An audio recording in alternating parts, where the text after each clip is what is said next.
Okay, let's do this. You want to do this? Sure, let's do it. Okay, kick ass, dude. How are you? I'm good. How are you? I'm good. Thank you very much. I, Yeah. I appreciate the all the religious Yeah. imagery behind you. Yeah. I got a lot to discuss tonight. Got a Okay. couple of really great movies and really basically about the same. We gave each other the same movie again. Yeah. So we got, Bodhi, Jesus, the They both disciples, have, yeah, the book Jesus-like characters in them. character, yeah, and they are Flawed followed by versions of people. Jesus. Yeah, one is an adrenaline junkie, you know what I mean? One of them's a little depressed, you know what I mean? One gang robs banks. Yep. The other They, gang eats food. I don't know what they do. right. Drinks wine, has a last supper. Are both crucified? Technically, both are murdered. Well, they're not necessarily murdered. True. They are killed, That's but true. kind of. I don't know. What are we? Is this the beginning of the show? Hey everybody, this is Summum Bonum. Spoiler alert: people Spoiler die alert, in the people Bible die. Right, in the Bible and in cinema. and in cinema. Yeah. Sometimes, Yep. often in real life too, but just not in the movie. Unless you're that guy from Twilight Zone movie. Sure, he died there. He did Yeah. die, and the kids died. Or that lady unfortunately. that the lady that who got shot in that movie Rust? Who was that guy who shot that lady? Alec Baldwin. Alec Baldwin shot a lady. Yeah. Yep. She died. That's a sad situation because Yeah, have you seen the movie? They did release the movie. no, I didn't haven't bother seen. to see it. No, I haven't Okay. seen the movie. I just know that like Alec Baldwin literally just shot a gun that he was handed. Oh yeah, no. It was, So that's how that even that's happened. insane. Insane. What happened on The Crow too? Brandon Oh Lee. yeah, that's right. Yeah, Brandon Lee. Yeah, he got it. Yeah. Movie that we're not going to talk about this time. Also, now Not this time? I'm not a huge fan of The Crow, so that's not going to be one that I ever recommend. Oh really? Okay. It's fine. I like it. But yes, everyone, as has been the norm on someone's Yes. boners, Someone's bottom it's been a swapping. What was it? What did I like calling it? Some bum. swap. Some bomb. Some bomb. Some bottom. Yeah. Some bottom. Either way, Which is the ultimate good, by the way, which is we're what not we are. we're not renaming. We No, because I figured out what swap really did for me when you said it, and that's a very porn term. It is not. No, it is. It's a very porn term. Not for me. Maybe where your brain goes. Well, if you say swap, well, of course, the first place I went to was like 70s wife Swap swapping meet kind of is orgy where my thing. head goes. Oh, swap meet. That was a Nirvana song, right? Well, also it's an actual thing. Well, I mean, it is Before a Nirvana it was a song, right? but yeah, Swap Meet was a Nirvana Maybe it song. was a Nirvana song. Okay. But we've been But swapping you- things.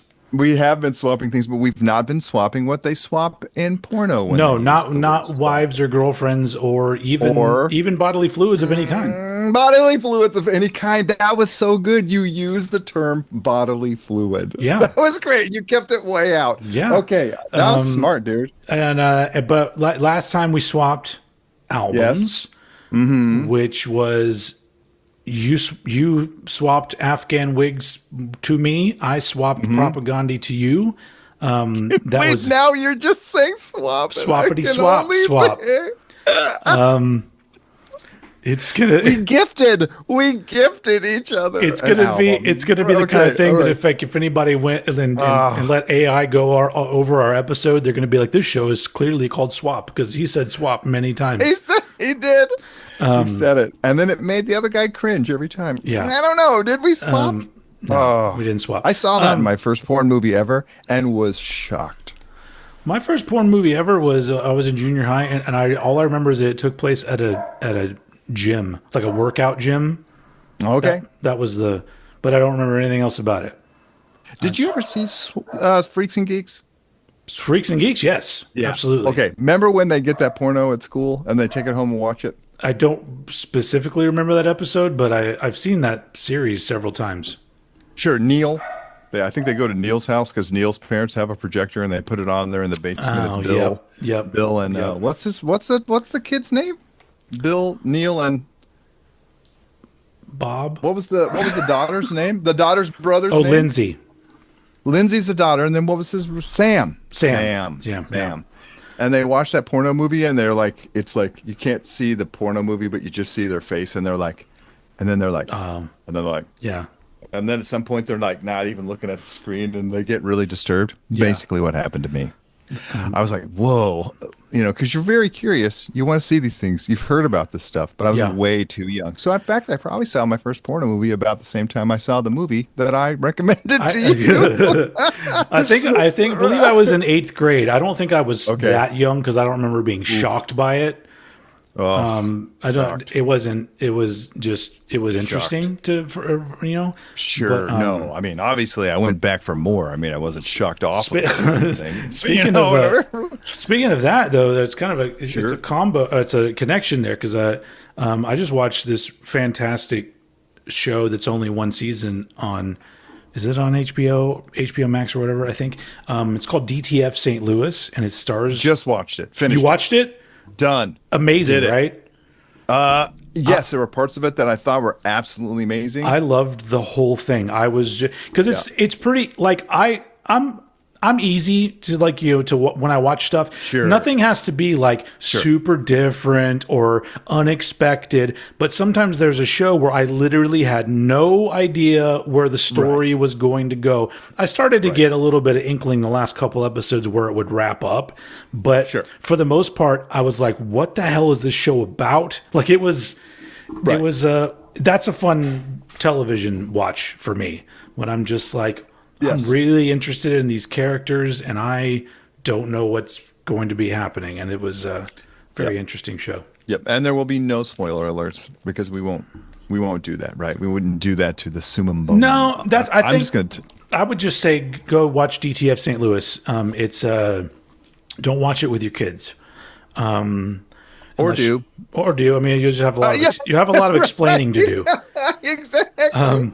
A lot of I don't really want to talk about this with you, and I'm sure you don't want me to talk about this with you. So maybe you should go to school and talk to your friends about it. Yeah. No, that's okay. But it was a great movie, and you know what? Or a great show. I gotta say, the best thing was it was like adult friends. Oh yes, yeah. That little friendship between so cute, adorable. Yeah, and the whole time, I watched it with my wife, and she would sometimes make comments about each one of the characters, but like when she talked about David Harbour's character, who I can't remember his name, Floyd. Every time I would be like, he's autistic. Clearly, he's autistic. They don't say it in the show, but it's 100% obvious. Oh, okay. He's autistic. Sure. Okay. So since Jessica's a sign language interpreter, we were drawn in. Of course, the first thing is like, are they doing it good? Do you know what I mean? Are they really saying what they're saying and all this other kind of stuff? And anyway, so then she gets online because, of course, the entire interpreter community is like, because they got a show that represented them, and right now there's a chitter chatter about what is what's the word? Efficacy of the signing and how well they're doing. But also, if it turns out that he wasn't really doing that well, it kind of fits the show. Well, yeah, he said he was only doing it for a year or whatever. Yeah, so he had just started. But then there's remarks. There's. Never mind. This is not what we're talking about. But everybody go watch that. It's a good show. Summum. I was, and the other guy is, so it's David Harbour, who was in Stranger Things, and then everyone's favorite, and then Jason Teen Wolf 2. Bateman. Jason Teen Wolf 2 Bateman. Right. He was also awesome, and then Linda Cardellini from Freaks and Geeks. And what was the guy with in the roller skating rink? He was a Skarsgård, right? He was good. And I get those Skarsgårds all mixed up. Don't know. And I love the dude who played the sheriff. He was in The Dad in 6 Feet Under, which if you ever saw 6 Feet Under, I love that show. He was good. The other cop, she was great too. Bam! Everyone in the show, awesome. Everyone in the show, fantastic. It was anyway. It's a 10 out of 10 for me because usually it's like, I don't know if I'd want to watch it again because it's one of those shows that once you know what's going on, it's like, I don't know if I would be into watching it again. Sure. Anyway, sure. So we're swapping They were wife swapping in that show. Well, they were. Well, they didn't swap though. Well, they did. Well, no, I guess they didn't swap technically, but they shared. They shared. Yeah, share. Okay. Anyway, so it's movie time, and so I've been going through like my favorite movies of all time that Smirl has not seen, and he had not seen the movie Point Break, which is one of my favorite movies of all time, and so I recommended that, and then there was a little bit of a mystery about what movie he was going to recommend to me. He wouldn't tell me. He wanted to send me something in the mail. Yes. And then like one day a couple weeks ago, this comes in the mail. The soundtrack to the film Jesus Christ Superstar. Not the album Jesus Christ Superstar that was the first thing. I did a little research on this. No, the Broadway thing? No, before Broadway. No. Before Broadway, it was just an album. Oh yeah, that I didn't even know. So thank you for doing your research. But so you sent me the soundtrack, and then you sent me the movie on VHS, which it's good quality, but this is also like a 1998 version of this. So this is like up towards the end of the VHS era. Oh, really? Yeah. Interesting. So if you desperately want one that's in like really good shape still, your best bet is to go late 90s, early 2000s. Okay. But I don't do that. I'm all like, when did this movie come out? 86? Right. There's no 1973 VHS of this. No. But anyway, I will tell you. Looks good. It looks, Oh my God. Well, what happened? I don't know what that. Can you hear that? No, I didn't hear anything, but something happened. Oh man, something is going on. The screen went black. Yeah. I just did it really. Yeah. Oh, did you lose power? Fascinating. Or? No. See, because I don't know anything about computers, and so you don't know. Well, yes, you don't. You know this because oftentimes before we record, Jessica's face will hover in, and she'll go. And she'll do a bunch of stuff on the computer, right? And then I go, thank you, Jessica. But she's not here. So I had to set this thing up by myself. So since she is an interpreter, she gets calls, FaceTime calls from members of the social organization for which she works for that does that. Got it. So, yeah. And I'm just going to go ahead and let it roll. Hope that doesn't happen all night long. Okay. I guess there's a way I could turn off notifications. What you should do is you should have her write down instructions for you on how to do this and tape them to the side of the computer. That way with scotch tape. Not even a Post-it, just some scotch tape on some paper. Yep. Yeah. That would be awesome. Or I could get my own fucking computer. That's a little expensive. How much do you but I did just get one, by the way. Oh, great. Brand new. What kind did you get? I got an iMac. Nice. Yeah, and I haven't even plugged it in yet. Oh. I did take it out of the box. Okay. But I'm scared because am I going to have to get an Apple ID? Am I going to have to do stuff? Are they going to make me want to join the Apple Club and get an iCloud? What the fuck is an Apple Club? What's an Apple ID? Am I going to have all this Apple stuff? ID is literally just an email address that you decide you want to use to log into Apple. That's all it is. I got to log into Apple? No, it's like I don't want to talk about it. We'll talk about this on the phone. In essence, it's just making sure that if somebody tries to do something on your computer that isn't you, they can't do it because they don't know your login, which is an Apple ID. But I'm going to have to know it to log in, correct? Sure. Oh, but you could literally just use your email address, and then your password can be 12345, and then you're good to go. Hey, that's what I'm going to use. That's a great suggestion. No, your password should be swap69. Swap, right? Anyway, it's weird to have seen that as a young child. Yeah, I don't. Can I just please go ahead and say that this movie, mine did not take place at a gym. I'm glad yours took place at fitness. Mine took place at a gas station. There was some fitness in there going on. Fitness. Yeah, there's some fitness. Did they do some reps? Fitness in. Yeah. Mine was called Pumping Ethel. and it was about a ladies that came to a gas station to get gas, fill up the gas. Oh, that's a clever name. I like it. Got a little more than that, and the guy who was the gas station attendant was none other. Ron Jeremy. Oh, I wish it had been the hedgehog, but it wasn't. It John was. Oh my God! And I thought, that is what a penis looks like. I am in a lot of trouble. I think I'm out of male porn stars. I don't know. Right? Yeah. Well, you guessed that the I right know. one, and and I was like, this isn't. I am never going to get undressed in front of another human being if that is what you're supposed to have. And I was just like, you're like, oh my God. Yeah.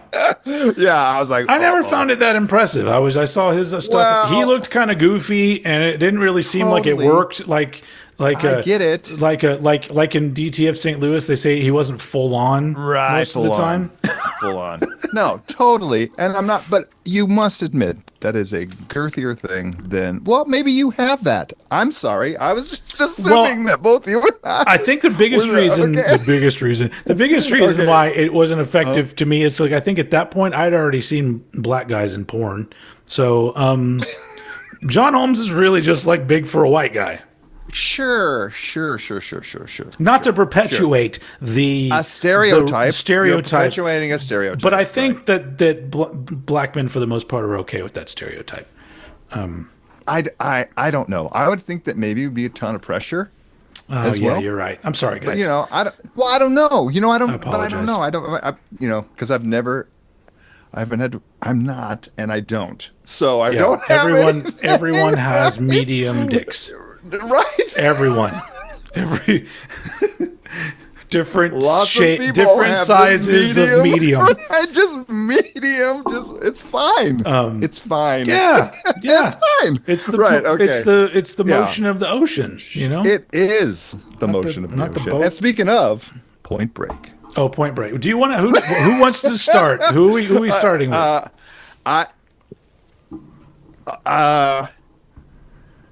I can't remember. Hey, can I just say one thing? Hi, everybody. I just would like to say everything about last episode, because the thing that gets what I would want to do with you, Stephen, and now I'm talking to the camera, so I'm talking to everyone in the world. Not me. What? Who are you No, talking I am to right talking now? to you. Oh, okay. I am talking to you. If I look here, I'm looking at your eyes. Can you tell I'm looking? No, because you're Look up here. Because you are we on top of each other on yours or to the side? Yes, we're on the are. sides. We're on the sides. Oh, how come I'm on top of each other? Who's the bottom in the? I'm in on this- the bottom. Okay, I figured. Medium dick is on the bottom. More medium dick. The most medium dick is on the bottom. Yep. I would like to say that we barely talked about the fucking music in the Afghan wigs, and it's pretty good. We did a little bit. I mentioned things that I liked about it, but it's not remarkable enough to. There are other bands that make that kind of music better than the Afghan Wigs do, and so it wasn't. It was all right, but it was. Well, anyway, I just felt we talked about what's his ass the whole time. Well, I Didn't mean, really get into. He is kind of overbearing in their stuff. Okay. Well, we won't get back into that. But where we go? Oh yeah, I don't know. Dude, it's what? Hey, I have an idea. If everyone in the comment section could let us know who they want to go first. Yeah, we'll just wait here for several days until. I'm still going to operate under the false assumption that we're doing a live broadcast. Oh, we have a comment right now. It says Smirl, whip it out for us to see. That's what they say in the comments. Just came up live. I'm right there. Wow, that's so cool that you have command of this. Yeah. At Old Head Central, you got a thing. So I'm gonna say we're doing Point Break first. Okay, fan-fucking-tastic. Because then you can cut me off when we're talking about Jesus Christ Superstar, because I'm going to go and go. Well, then, yeah, let's do that. Okay. So I'm going to cut you off. But first off, I brought my VHS of Point Break. Oh, hold on. Oh, vaya con Dios. I'm wearing my Point Break shirt. That's awesome. And I love my wife bought me this one when she was at a store and just ran across it, and it's got like the Blockbuster sticker on it. That's so cool. Which is very cool. That's so cool. So okay, so let me give you backstory on Point Break with me. This Please. movie came out in 1991. I was 13. I was 13 years old. I saw it in the theater, and I loved it. I was already a fan of both Patrick Swayze and Keanu Reeves from previous movies before this, Okay.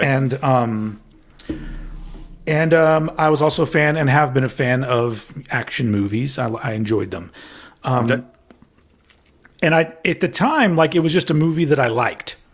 And then, year later or whatever, it comes out on VHS and I watched it again and I still really liked it. But it's like a lot of my favorite movies, the thing about it that makes it a favorite is that I've watched it, over the years as I've gotten older and I've grown to like the movie even more. Getting to know things about it and, seeing it several times, noticing things I didn't really notice the first time, or the first 10 times or whatever. But it started to become like a movie that, like, wow, it's been over 30 years now. And like, it's still a movie that I'm just like, for an action movie, it has like everything that I want out of an action movie because I would say it's probably my favorite action movie of all time.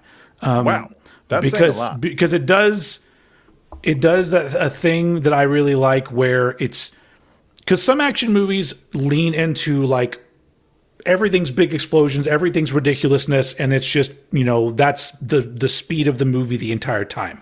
And then other action movies.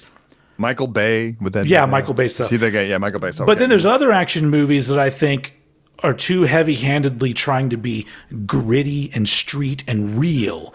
And Point Break to me feels like it falls right in the middle of those two types of movies. And so but I'll go on with other things that I love about it, but there's just so many things about it that over the years have just grown to where I just throw this movie on and it's one of the most utterly watchable movies for me. I watched it again this week, and I was still just like, I don't get bored of any part of the movie whatsoever. I think it's incredibly well cast.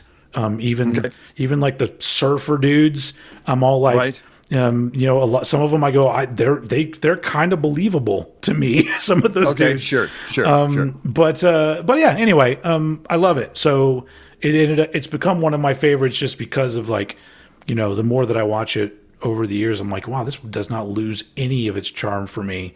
As I get older. And so yeah. So you got to experience it for the first time. Yes, for the very first time. And we sat down as a family. It was my movie night. We go round robin when we watch movies. So it was mine, and I'm like totally watching Point Break, and everybody was into it. Nice. Like they were like, oh, cool.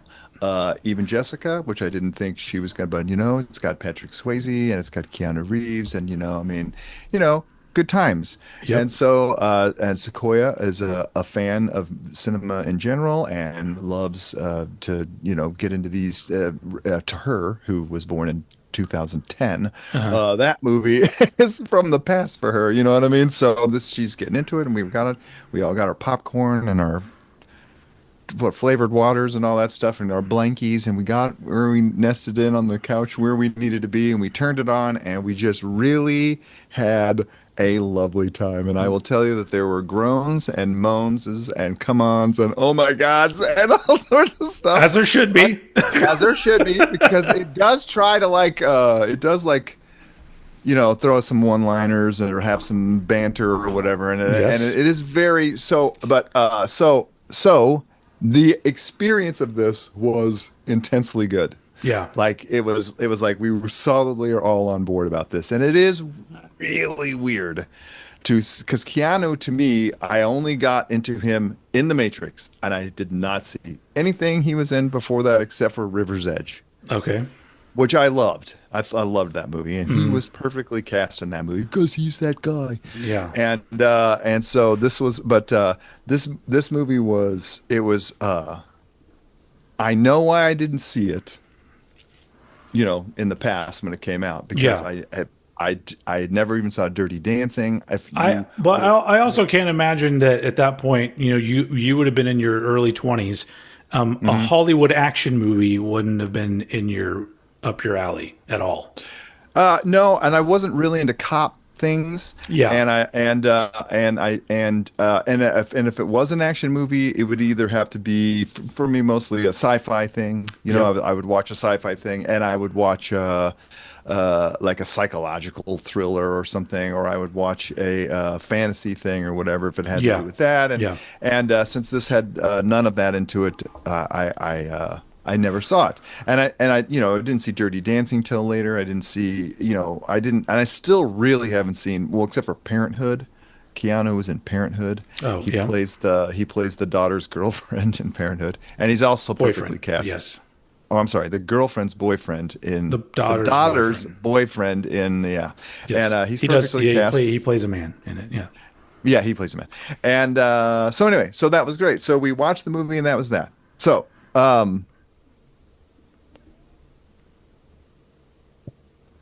Did you take there is notes? part of yes, I did. Nice. There's very much part of me that wants to really make fun of this movie Oh, please do. because Please do. okay. All right. It has all of that 90s bravado business that goes on in these kind of I would call this a cop flick. This is like a crime drama to me or something like that. But I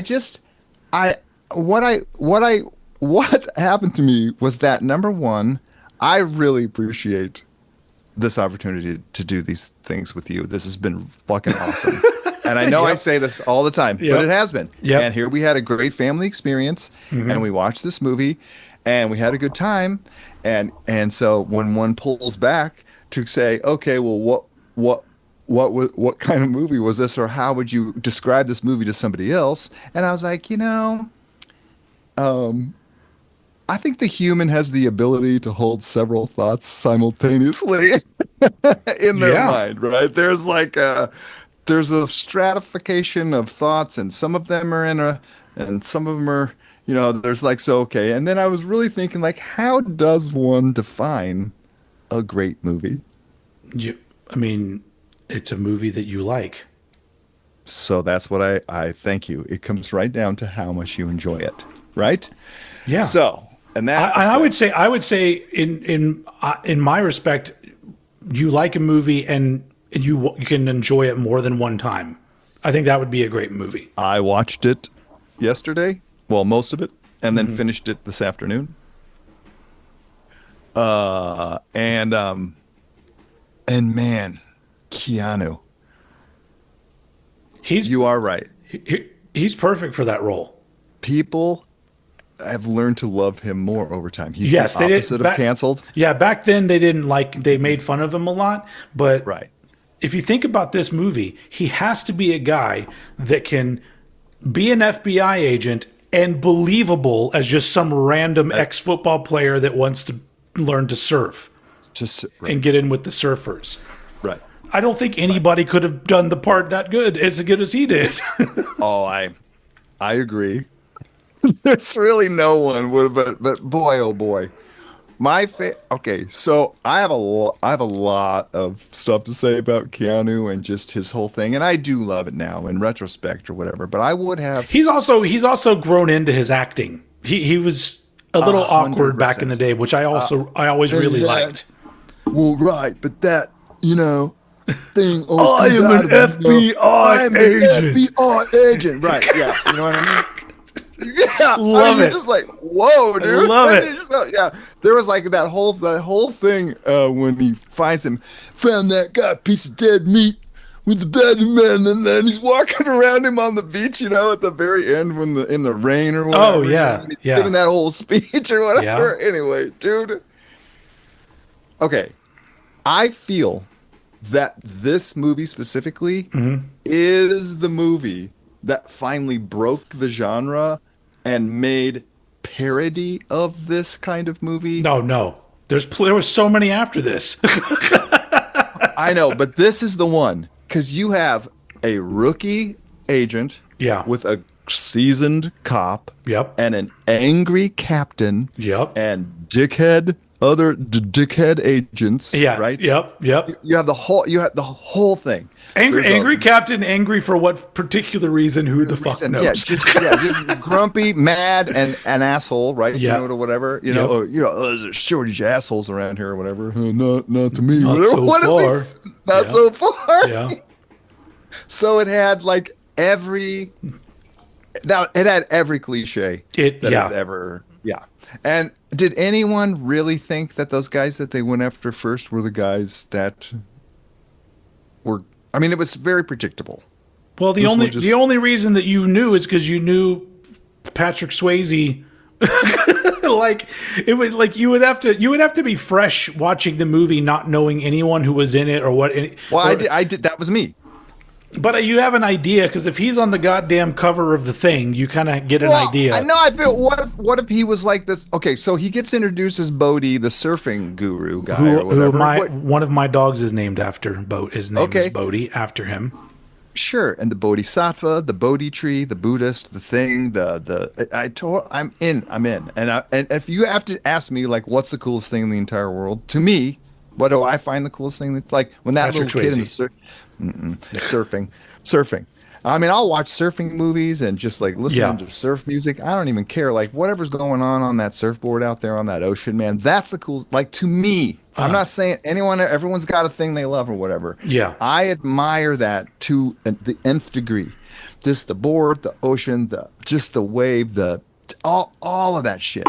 And when someone's super fucking good at that, Yeah. it's like, or even competent, really, because I'm not. What do I have? Is going to have weird water goggles on so I could see, and I'm never going to get in the ocean because I'm scared of sharks. Yeah, I don't even me, really like being in the ocean.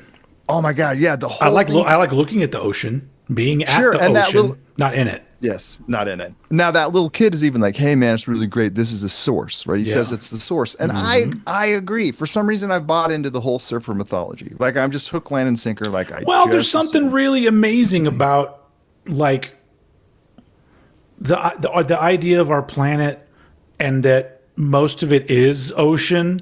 What? Yeah. And just it's this thing that it's like it just moves, and there's life in it, and it's a totally different world that we just get to dip our toes into or put our surfboards in or go snorkeling in or whatever.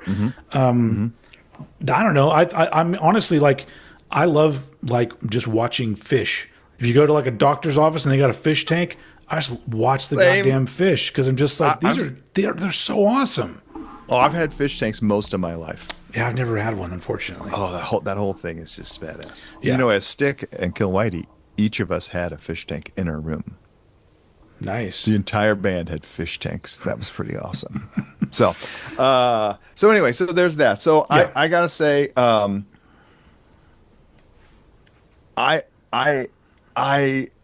like DTF St. Louis. When you introduce something to me, right, my mind starts to chew on it. Like, and then I see the relationship between the lady special agent officer and the sheriff and DTF, and then I go, I want those two people to talk to one another all the time, and I get really into their dialogue and their Sure. So as soon as this happens, I'm like, okay, we're getting the setup. He's which is interesting because he would go on to be in John Wick, and that's basically what he spent the entire movie doing, is what he did the opening of the thing. And then and so then we meet the characters, and we meet Gary Busey, and come on, Gary Busey. I mean, I don't really know if he's an asshole or whatever, but I mean, as an actor and as an onstage presence, he does have a thing. Yeah. Yeah. And at this point, he hadn't completely lost his marbles yet. So he was still making good movies because he famously had a motorcycle accident in like the late 80s, and he had a head injury. And over the years, it's gotten worse and worse to where now, like, I don't think he does anything now, but when he does, he has to have handlers that are like, don't talk to him, don't approach him. Okay. Because he's like, he's not all there anymore. Okay. Unfortunately. Okay. So I was really hoping that like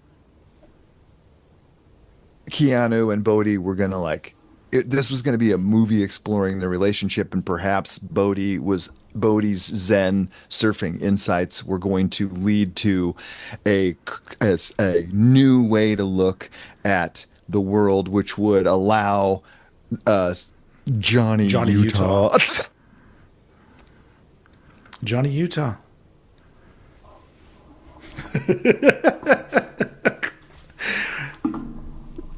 Once again, I have to remind you that not every movie needs to be looked at like it's The Godfather. Okay, and I've never seen that, and I'm gonna see it. I'm gonna see it. I'm gonna recommend that you and I talk about it. I think at some point, because that's really weird that neither one of us have seen this movie. I've seen The Godfather. Oh, you don't like? I just don't like it. Oh, okay, I've never seen. Okay, then no big deal. Okay, but I quickly realized, because I have not seen this movie, that. There's 7 years in Tibet. There's all these things where a young person meets an older person who does a thing and they learn something from them and they use that to better their lives or whatever.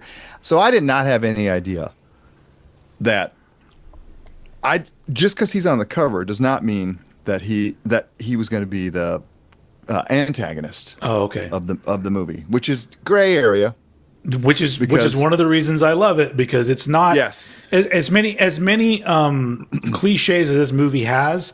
It does not have that clearly defined bad guy in it.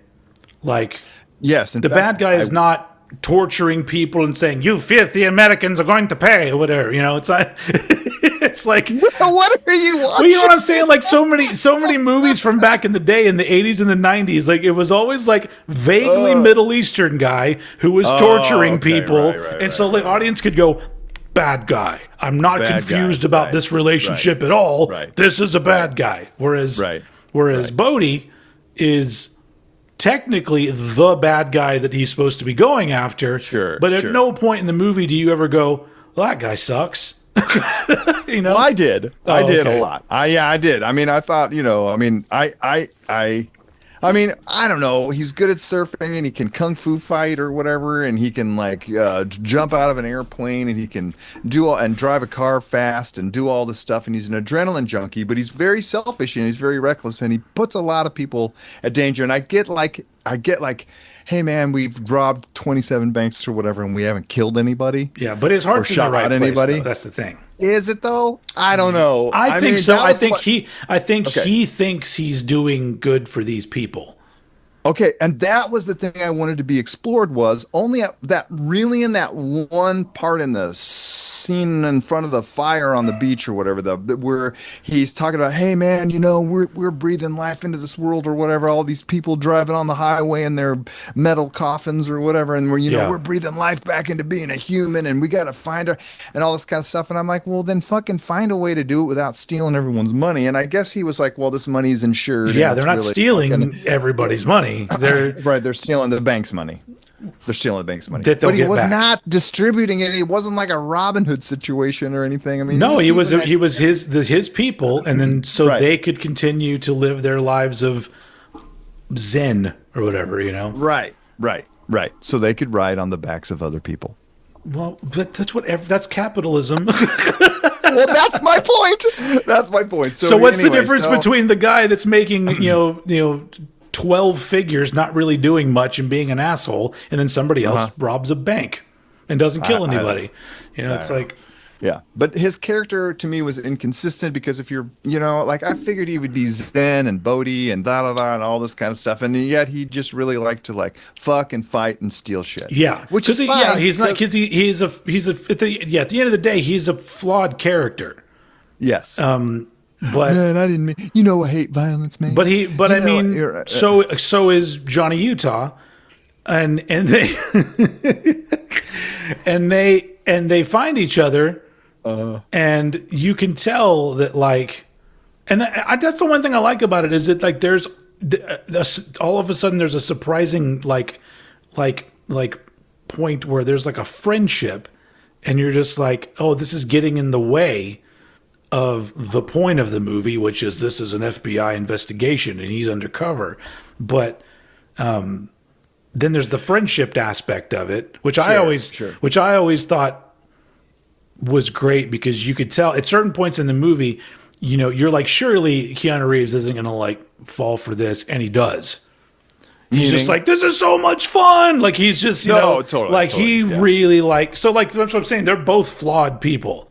But I didn't find that the introspection in Keanu was, wait a minute, I came into this thing thinking I'm going to catch the bad guy, right? I lied my way into it Yeah. by using computer databases on people to figure out my end. So he basically manipulated reality by fucking with that girl to get at her, to get at him, and he's trying to climb this ladder to get to the bank robbers or whatever. Yes. But I didn't feel like he started having sex with Lori Tyler. Petty. Yep. Tyler, right? And all that kind of stuff. And he was enjoying surfing. And he did, obviously, in the movie, I've been surfing every day. Yeah. Still surfing every day. You know, Yeah. he did. Okay. But I didn't feel that the introspection on his part was not like, maybe I should just quit the FBI and do this thing. Do you know what I mean?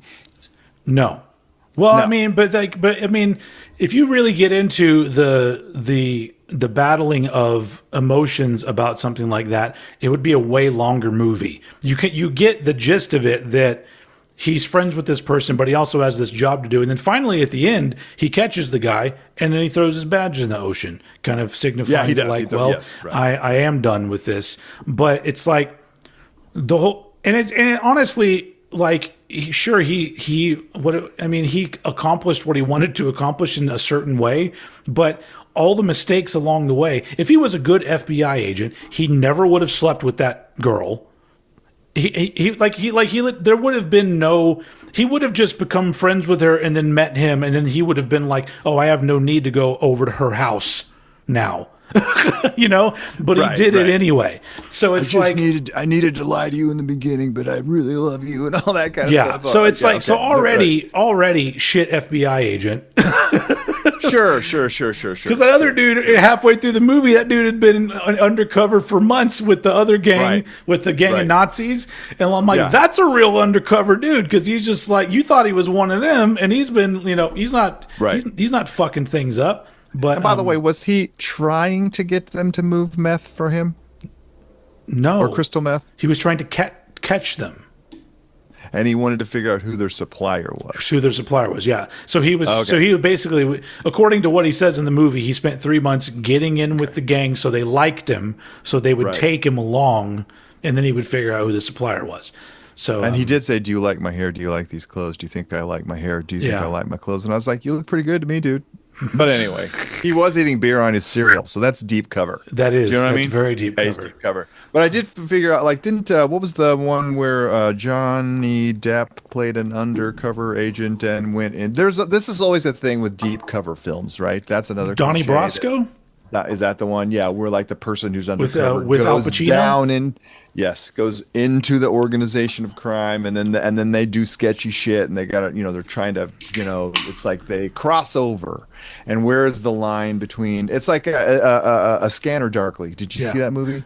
No, but I know about awesome. it. There's also that movie. There was also a movie which is also Keanu. There was also a movie, I think, in the late '80s or early '90s called Rush, where they're going undercover as drug addicts and they end up getting hooked on heroin or whatever. Sure, and didn't he get hooked on shit in Donnie Brasco or something? I saw Donnie Brasco one time. I don't know. Okay, maybe I'm not a big when it comes to like mob movies. That's not my cup of tea, because they get very obnoxious. No, I don't like mob movies either. They're like westerns or whatever.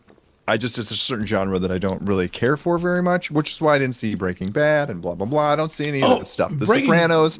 Breaking Bad is not... No, I would say you need to watch Breaking Bad just so you can watch Better Call Saul, which is one of my favorite TV shows ever made. Okay.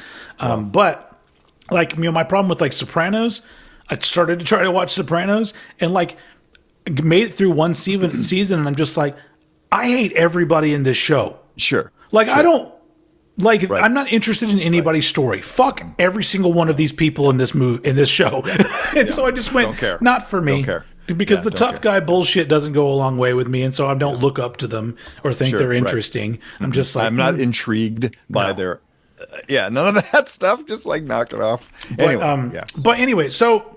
But like a lot of the things that you're pointing out about this movie, like I think are like, because you point out all of these movies that you fit into 90 minutes or 2 hours that fit in, a pretty for an action movie could literally just be, you kidnapped my daughter, now I'm going after you and killing people and getting my daughter back. This one has a little more twists than this. Taken or whatever. That was Taken, yeah. And but inevitably, if you're making like a Hollywood action film like this one, it's going to be shitloads of flaws in it, and liberties taken, suspensions of disbelief, all of that stuff. Right. But coincidences that lead to the next plot. Things that exactly. Plot. Right. Totally. And in the case of this movie, and there's a few movies like this from around the time where they're created to be a certain type of movie, but they're created with a care and classiness. Sure. That, like, this is Catherine Bigelow directed this, who went on. She won a fucking Academy Award for like The Hurt Locker, and she's a great director. And you see it in the movie. Like, there's like the movie itself. I'm just like, they seriously were trying to make a good film version of this sort of regular ass action movie. And so whenever I see it, I always just see things about it and I go, I see these choices that were made that if they didn't care about the movie, they were just trying to throw out another action movie, none of these choices would have been made. Like, I always really enjoy how in the movie, every single surfing scene is very romantic, slow motion. Everything's very romantic about the surfing scenes. But then you get into like the nitty gritty of like the cop stuff. It's handheld shit. It's all like, it's not romantic at all. It's very chaotic. And I always just really like the juxtaposition of like, both of these things are action. Surfing is and you could make an action movie where people just surfing, flying all over the place. But everything is in the surfing side of things is handled like this very romantic thing, otherworldly almost. And then all of a sudden you're back in the reality of the action part of it, which is also done really well. It's just they did that with this script that was very like all the hallmarks of the action movies of the day in it. So anyway, the car chase scene was good. The way that it had that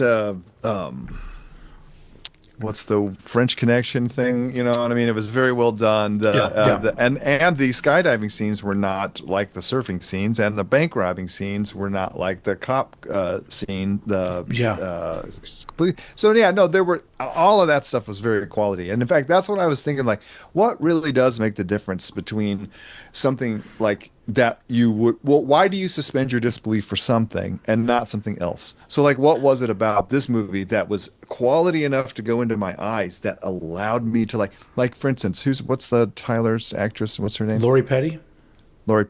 I swear to God, there are like half a dozen scenes where she's like, I can see it in your eyes, Johnny. Yeah, you got that crazy look. And then you look at Keanu, and Keanu's like, he has the same look. And then she goes, hey, Johnny, what's up? You look like you saw a ghost. And you look at him, and he's got the same look. And then she goes, and then what was that one? What's that with you? What is that, Johnny? You got that look in your face like you want to tell me something, but you can't tell it to me. And then you look at him, and he's got the same fucking face. And I'm wondering, did they write that dialogue in for her to say so that you would infer what is going on with him because he was not projecting these different emotions? I don't know. You might not be wrong about that. And then she was on the surfboard. She goes, wow, look at your face, Johnny. Yeah. You look happy. You look happy. Also, you know what I mean? Or whatever. And it's just like Keanu face. And you're just like, dude, what the fuck? I have got to please, I just have to say this and I will be totally done.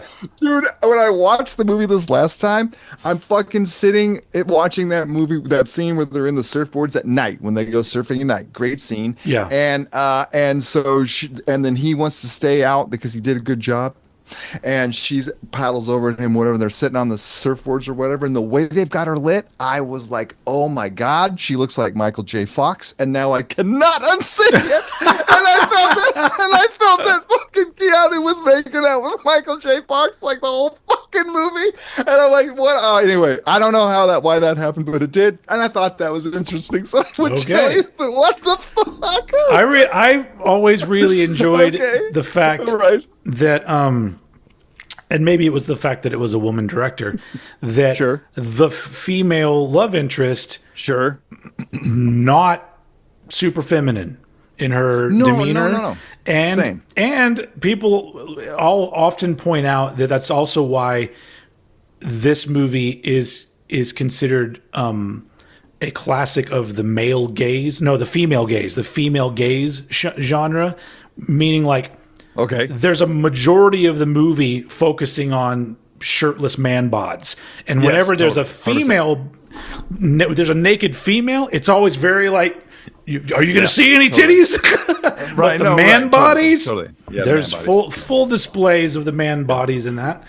Yeah, it was only the ladies in the naked ladies, the lady in the lingerie and/or swimsuit that opens the door when he's looking for the dog. He's knocking on the door for the dog, and then there's a girl in the shower who beats up Johnny Utah. There's several scenes in the movie that I fucking adore, but that one where they bust the wrong house, or the house that's right. the dude's already undercover at. That whole series of events, I'm always just like, this is so great. Everything from like Johnny Utah shows up late. All of a sudden, some guy next door starts mowing his lawn. Right. And then they realize that, like, these guys actually have like superior firepower to them. Sure. But they can't communicate with each other. And then fucking Anthony Kiedis shoots himself in the foot. Oh, I thought someone shot him in the foot coming through the door. No, he shoots him at the door and he shoots himself. He literally like he's holding a gun and he shoots himself in the foot. Oh my god! And then there's that girl in the shower and she's all screaming and you're like, oh my god, she's in trouble. And then she literally jumps on Johnny and starts beating the shit out of him. And then she stabs that other dude in the back. And stuff. The whole series, the way that plays out, I'm always just like, this is so fucking great. That's what action movies are all about. Like, don't just give me I'm hiding behind a wall and shooting. No, give me more than that, please. Right. Did you know though that as soon as the lawnmower turned on, that someone's face was going to be shoved into it? Well, I don't know. I saw the movie in 1991. Right. I'm like, here it comes, the lawnmower scene. It's going to be something close. Blah. Yeah. You know what I mean? Yeah. It was like, I was upset that it didn't go full. I wanted them to like switch around and then have the dude's head go into the. Oh, sure. But they didn't even kill the dude. It would have been too gory for that kind of movie. I think there was some blood in that movie, but not really a lot. It wasn't like super violent. No, there was gunshots. Patrick Swayze's ear was uncomfortably dripping with blood from a head wound, and then there was wow. Did I go black again? No. Why? What happened? I don't know. Another notification. Let's ignore these things. They're all, you know what? I'll act like they're not happening now that I know you can't hear them. I'll just act like they're not. I can't hear them, so yeah, it's fine. Yeah, okay. And then when they shoot the shit out of Petraeus, is that his name? Oh yeah, the Gary Busey. Yeah. His back is all bloody, whatever. Yeah. Squibs, baby. But they could have done more. Like, I'm a big fan of RoboCop, and that's a movie where they go overboard. When somebody gets shot, it is overboard with the gore. Right. Yeah, no, totally. And I love that movie. That movie's fantastic. Oh, hey, we're in agreement. That's also one of my favorite movies of all time. So there you go. But that's that guy. What's his name? Paul Verhoeven. Verhoeven. Did he also do Starship Troopers? Yeah, I'm not a fan of that one, but he did Total Recall, and he did Basic Instinct and Showgirls. I love that movie. Love that one. I really feel like, dude, Starship Troopers is like, that was one of the first movies I was like, hey, as soon as like Sequoia was old enough, I'm like, we gotta watch Starship Troopers because that fucking movie is. It was so kind of a letdown for me because I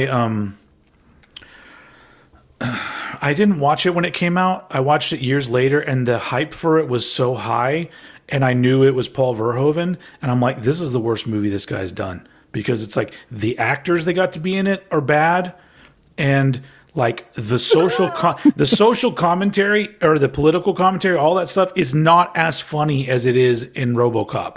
And so I'm just like, it's good, but it's a kind of a shot and miss for me, that movie. Okay.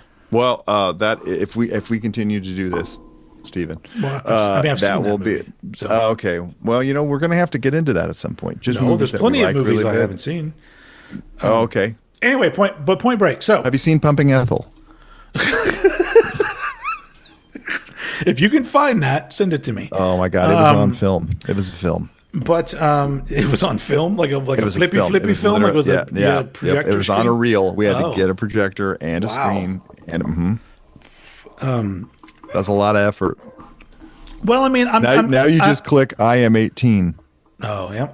And then you get right, yeah. I'm glad that you found some kind of enjoyment in this movie. Oh, totally. I did not expect you to love this movie, but I figured like through the movies that I'm showing you, you're kind of getting an idea of what makes me tick, because between like Wayne's World, The Commitments, this movie, Juice, first off, I like 90s movies, clearly. But, right, same. But also like you're getting an idea of like, the different areas of the things that I enjoy. Because all four of those movies in particular, movies that are similar to those movies, I would enjoy. It's like, it's kind of giving you an idea of like, what's on that shelf back there? Well, there's some real class back here. Like I cannot believe how fast that collection. I have a couple action movies starring Anna Nicole Smith back here. So I'm not collecting like. Well, there's some legit good movies back here, but there's also some really great B movies that are just like. There's no way I can say that they're good, but I enjoy the fuck out of those movies, man. I love it. Is it a good movie?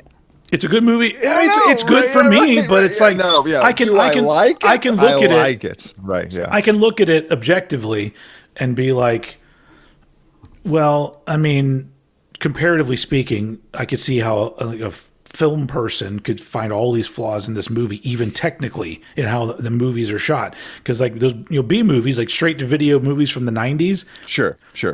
I mean, there was a quote unquote cinematographer, but what did they really do? Point at a camera? What do they really do? Yeah, they do. Well, they said, I mean, if you look at cinematography in Point Break, that's a very different thing. Like you have to storyboard. How did they catch all that? That skydiving scene particularly was intense. How they and Patrick Swayze really jumped out of the plane several times. Yeah, well, I think they both did a couple times. No, Keanu Reeves, it's just close-ups with like a wind machine and shit. But Swayze jumped. Well, yeah, because you watch him go out and down. Yeah. I love that part of the movie too. But I also like, we're not talking enough about Swayze, because I think if it's at the same time when this movie came out, I think people acted like Swayze was kind of a joke too. But time has told that guy was like actually really great at what he did and the movies that he picked. I mean, once he did Ghost, I think people took him a little bit more seriously. But I never saw that. Well, it's not an action movie. It's a serious Demi role. Moore? Yeah, Demi Moore, Whoopi Goldberg, and Whoopi Goldberg. Yeah. But like, that's another thing is like watching Patrick Swayze in this movie. I'm just like, he's so good at this character, because I feel like he does a very good job of getting across this guy that is likable, but is clearly like broken or fucked up in some sort of way. But he's trying. We got no backstory on him. He's trying his best to channel it into what he thinks is some positive thing. But I think he really sells it. Like I've always really loved his character, because I'm just like, he sells that idea of in another kind of story, he could have become a David Koresh or somebody where it's like, like I'm controlling these people, and he kind of was, but he is. You know what I'm saying? Like he was definitely controlling those people. The role he played, the way that Patrick Swayze played it, it almost made it to where you're like, do I like this guy? Do I not like this guy? I really think that he did a good job of playing it right in the middle of just like sure. But I mean, I did feel like when Tyler was like, "Well, that's enough testosterone for me." She got, she gets up from that thing and leaves it, whatever. And I know that was just to get her off by herself so that Johnny Utah, Yep. could go have a conversation with her, so we could deepen their romance together as yeah. Yep. Anyway, so which, no, I thought, which honestly, like, that whole part of the movie, they could have just they did that's unnecessary. I'm one of those people that, like, if the movie is not a love story, I don't need a love interest in the movie. well, Just get I rid mean, of that it. was. Yeah, but we had to see how important she was to him in order to motivate him to jump out of a plane With no without a parachute. Well, that's later in the movie, but yes, but they could have set that up with any number of things. They could have just said, like, they've gone and found your sister or whatever. It's like they could have done other things, but I like Lori Petty. I think she's great in that movie, and I like a lot of things that she was in. She's great in Orange is the New Black. She was in that show, Orange is the New Black. Which one was she in that? She was one of the inmates. Really? I think she came on board in like the second season, maybe third season, and then she's there for most of the show.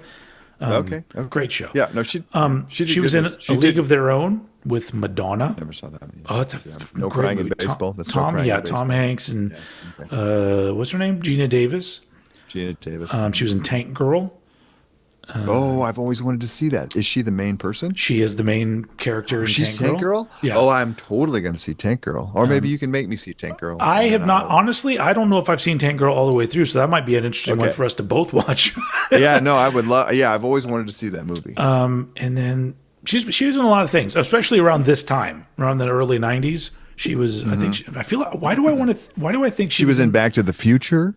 No, she was not. She was in Teen Wolf. She was not. She was in Teen Wolf. Oh, you're talking about. She was in Bright Lights, Big City. Yeah, she was in Bright Lights, Big City. The Secret of My Success. The Secret of My Success.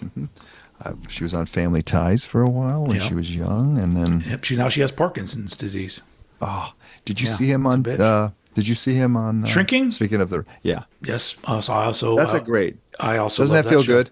Yeah, it feels good. Shrinking's a great show. Shrinking is another show that I love it so much, but every single season it takes me an episode or two to get comfortable with how they talk because it's so is a joke. It's unnatural. Right, everything is a joke. Yeah, like every line is a punchline. Yeah, but once I get into the groove, I'm like, this is great because why does every show have to have natural dialogue? Why can't there be a style? But anyway, yes, I very much like that show. It's awesome. Anyway, do you have anything else to say about Point Break? You said you liked. I did learn that you liked Stephen Pearcy's vocals in Rat. Wow. Yeah, I'm gonna have to say that. Yeah, he was of all those bands, I think they were the dirtiest one. Really, I mean, he did not go for that falsetto thing at all. He didn't know. He didn't see. He wasn't a pretty vocalist, and that band themselves have the most like riffs of like any of those bands. Yeah, and so I enjoyed that song. It was very well placed in that as the credits for the movie. It capped it off very well. I was annoyed as fuck at Anthony Kiedis. He just brought me out of But it's perfect. It made it even better when he shoots himself in the foot because just like this asshole. Right. That would be a waste of time.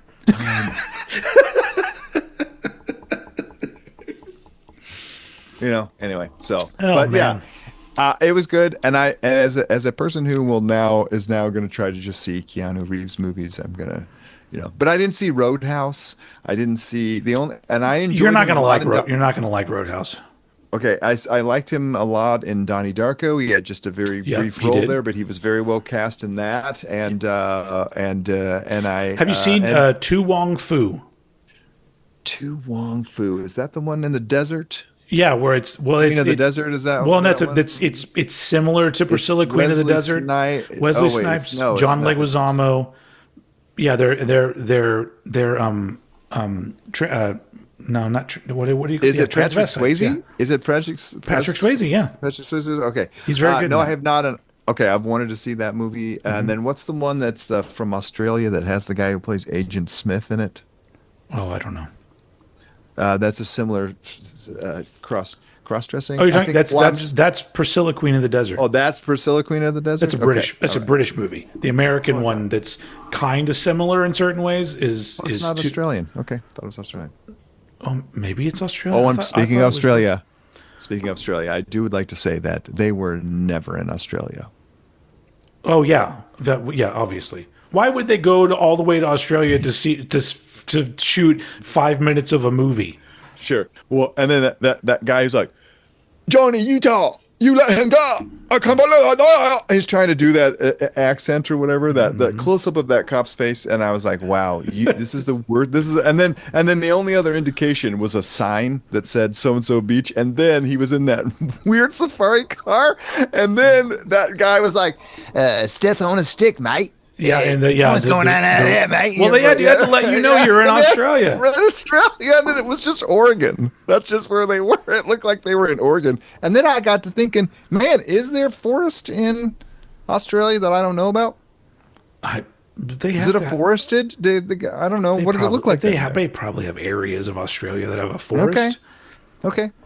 Not everything's Oregon. Crocodile Dundee. And no. There's a fucking forest in Crocodile Dundee. Is there a forest in Crocodile Dundee? I'm pretty sure but I don't know. I just saw that once. I just saw it the one. Me too, but I don't know. So I don't know anything about Australia. I just know that Johnny Utah let him go. Oh, and another indication was he there didn't really guns. let him go. No, he didn't really let him go. He's not coming back. No. Yeah. And then, of course, the one of the best line deliveries in the history of movies is that "Vaya con Dios." Yeah. Love it. Yeah. Which is why there's a shirt of it, because it's just It's just peak Keanu Reeves. Yeah, it's peak Keanu Reeves. But yeah, and I was very excited for the metal detectorist who was going to find that badge on the beach later, buried in the sand. Yeah. Yep. Somebody's gonna have to tell Johnny Utah, you still have to go in and resign. You can't just throw your badge in the ocean and they'll get the message. Yeah. It's not even. They don't even have the internet at that point, so you got to go in there and actually tell them. Yeah, you got to do it. You got to go tell that guy, that asshole guy. Yeah, the guy from Scrubs. What's his name? John C. McGinley is the name of the actor. Yeah, I like that guy. He's awesome. He is awesome. I love, but the point is, so many of these cliches of the time, nobody does them anymore. That I just like. Can you just do it? Can we just make another action movie? Okay. Did you see? Because now it's parody. That's what I'm saying. It's just you can't don't do it that way. Do it like parody. This, where you handle the movie with care. You get people who aren't going to ham it up necessarily. And then I don't know. I just think that they could do it. It would be so great. But it would only be for a small audience because younger people don't want to see that shit. They don't care. No. Because didn't they even try to bring back Bad Boys or whatever? And they did. Didn't really do well, or did it do well? I can't remember. It was very successful. It was very successful. They did a third. I didn't see the last movie. I saw the third one, which was all three of the movies I've seen are really good. Bad Boys. Those are also movies that are handled like they're real films, but they're action movies, and the direction's really great. High what do you call that? High production value. High production value in those movies, and I love Martin Lawrence. So, because I feel like an adaptation, which I loved. Did you see Adaptation? Oh hell yeah, I did. Yeah. Yeah, Nicolas Cage does a great job as the twins or whatever. But there's that whole scene where his brother's trying to write this heavy script, and his brother's trying to write these cop flicks or whatever. Yeah, and then it's like, and it turns out that he is the killer. Dude, all I know is that I remember I saw that movie in the theater, and I was so giddy at how that movie played out. I think I out loud said, "Oh my God! Now we're in his script, his brother's script now." and my friends were like, "Shh!" And I'm like, "Dude, it's awesome!" Awesome, dude. Charlie Kaufman, right? Congratulations, he fucking ruled Eternal Sunshine of the Spotless Mind. Being John Malkovich. Yes, so fucking good. Anyway, Catherine Bigelow, also a great director, and she did a great job. Kudos to everybody in this movie because I love it. Yeah, kudos to everybody. Yeah, kudos to everybody. I don't know if I've anything I've failed to mention in it, but I think I got the point across that it's just and the guy from Living in Oblivion was literally very briefly. Yes, he is. Yeah. What was his name in the movie in Living in Oblivion? Johnny Palomino, I believe, Like or Craig Palomino. His last name was Palomino. Yeah. In Living in Oblivion, yes, he played the blonde Hollywood actor who wanted to do gritty indie films, and his last Chad Palomino. Chad Palomino. Yeah. Yep. And what was his name in this movie? I don't know. Oh, come on, you've seen it a bunch. Do they ever say his name in the movie? I mean, they say their names. Roach. I'm really bad with names. Yeah. Not just in movies, in life. Okay, sure. No, of course. Yes, of course. Yeah. That's why I get to know actors' names, and I'm just calling her Lori Petty, and it's I'm not calling her name because I know the character's name. If I really think about it, I'm like, okay, Johnny Utah, Gary Busey. See, I don't even know Gary Busey's name. I think his name is Petraeus or something like that. Something like that. Utah, give me 2. Utah, I should have got you. Get me 3.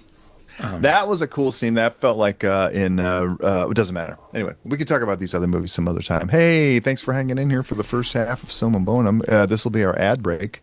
We'll be right back after these messages. We're brought to you by Liquid Death. This is that's right. Killer Cola. Okay. You know what you're doing? You're wishing this into existence. We'll see what happens. I'm never going to be the kind of person that just, if some random company comes to me and says, hey, do you want to, we'll pay you and you do the sponsor for this. I'd be like, sure. I can't get in front of everybody and go, you guys should be drinking this decaf coffee because I drink decaf coffee all the time. Right. When I'm in the mood for a great taste of coffee, but I don't need the caffeine buzz. Yeah. I really enjoy. Right. No, I think the best part of this is you are sponsored by Liquid Death, and you're not admitting it. You're saying that you're not. This is the coolest way to do it. This is the coolest street way. No, I'm not. No, I'm really not. I'm not. You are. You know what I'm saying? This is the coolest way to do it. Maybe one day, they'll notice me. But until then, right on. Anyway, Point Break. I'm glad you watched it. Point Break. Yeah. Let's move on. To what was the other movie again? Jeepers Creepers. Man, that was like a whole episode, wasn't it? On Jeepers Creepers, that was like a whole episode. It was the second half of an episode because it was if I remember right, I think that was the one where like the old people were doing the kids show or some shit like that. Okay. Anyway, so Jesus Christ Superstar. Never seen this movie before. Obviously, I know about it because it has a reputation. Mm-hmm. But like that Mr. Show sketch. Mm-hmm. I knew what it was referencing, but not enough to know any similarities to anything. For many reasons, I don't give a shit about Christianity, and I don't really like musicals. So, so of course, I never saw it. Right. I was trying to think of musicals I actually like, and I can only think of 2: West Side Story and Little Shop of Horrors. I like both of those. And even then, I'm not just going to sit down and watch West Side Story at any time. Little Shop of Horrors, I think I would watch probably any time. I even liked the remake. Oh, I didn't see that. The Spielberg one. That was even good too. I'm sorry, it was good. I bet they had actual Puerto Ricans in the new one though. Yes. Yeah. There was no one Puerto Rican facing. Although I do love Natalie Wood. She's awesome. Oh, dude, the original is very great. Yeah. Anyway, it's just of that era. Though. But my not only am I not really that big a fan of musicals, for the most part, things that would be considered rock operas, I also am not really usually a fan of. Like concept albums, like Pink Floyd The Wall is one that I love. I also love the movie version of Pink Floyd The Wall. But all the other ones, because like it's really weird to think about the time period when this came out. So 1973. You had these big... was it that late? Yeah, 1973. Wow. Okay. But you had like before, like you already had like Tommy by The Who was already like a big deal, and before this movie, I didn't know which one came first. Before this movie, the musical Hair had already come out, and which I've also never seen because it's good. No point in watching. Oh, Let the Sunshine In. Let the Sunshine In. That's from that. That's from Here. Let the sunshine. Which, by the way, I thought that was from that song. Never mind. There's a song by a group that has like two sections, and the second section is the "Let the Sunshine In." But maybe Why won't you let? No, the before that. Before there's a. in? Never mind. I can't think of it right now. Okay, well, it's in here. It's in here. Okay, so but like Godspell. Yeah, so like so around this time, like this kind of thing was big. It had broken. Yeah, it was a thing. It had proved itself popular enough to produce another one. Which at this time, at this point, for the most part, if you're seeing a musical, it's like a Disney movie, like a theatrical movie. Like I can't think of a musical. Is Wicked considered a musical? Yes, it's very much. Oh well, then there you go. Wicked. So I guess musicals are still a thing, but oh no, they're bigger than ever. Oh, okay. Well, I don't fucking. They're huge. I don't. They are fucking huge. Yeah, you couldn't drag me to see Gaten Mazzarato or whatever that guy's name is, and from Stranger Things. Stranger Thing, like he was in what's the one that Johnny Depp was in about the barber who Sweeney Todd. People love Sweeney Todd. I liked Sweeney Todd when I was a kid. The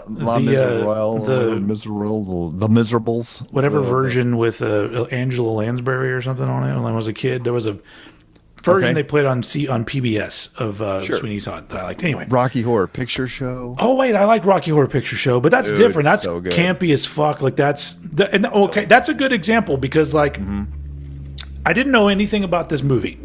Okay, and then the movie begins, and the first thing I think is I go, "That's a bus." And so like I go already. I'm like.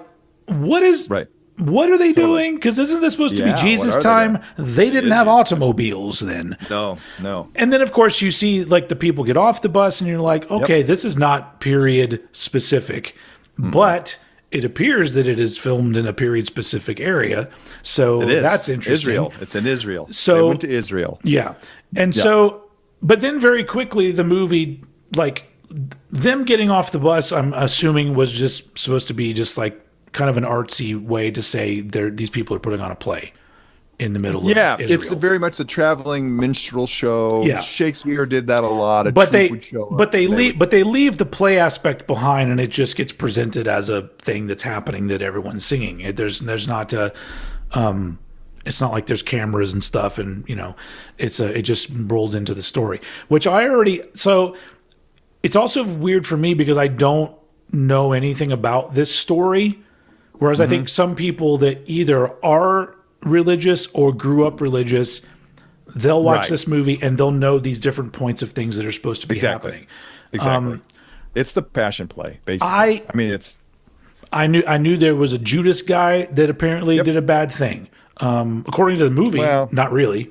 No, yeah, exactly. But and then I knew about him getting mad at like people doing something with money, and then he flips over tables. That's kind of all I know. Right. Yeah. And then Jesus shows his angry hand. Yeah. So and there's Gethsemane, the Garden of Gethsemane, which I don't know anything about that. I don't even know what that fucking word means. But okay, that's the Garden of Gethsemane. But that was where he challenged. So he was like, I don't want to do this anymore. So the point I was trying to make, though, in the beginning of the movie, when they're setting up, they're getting ready to do the quote unquote the play, but.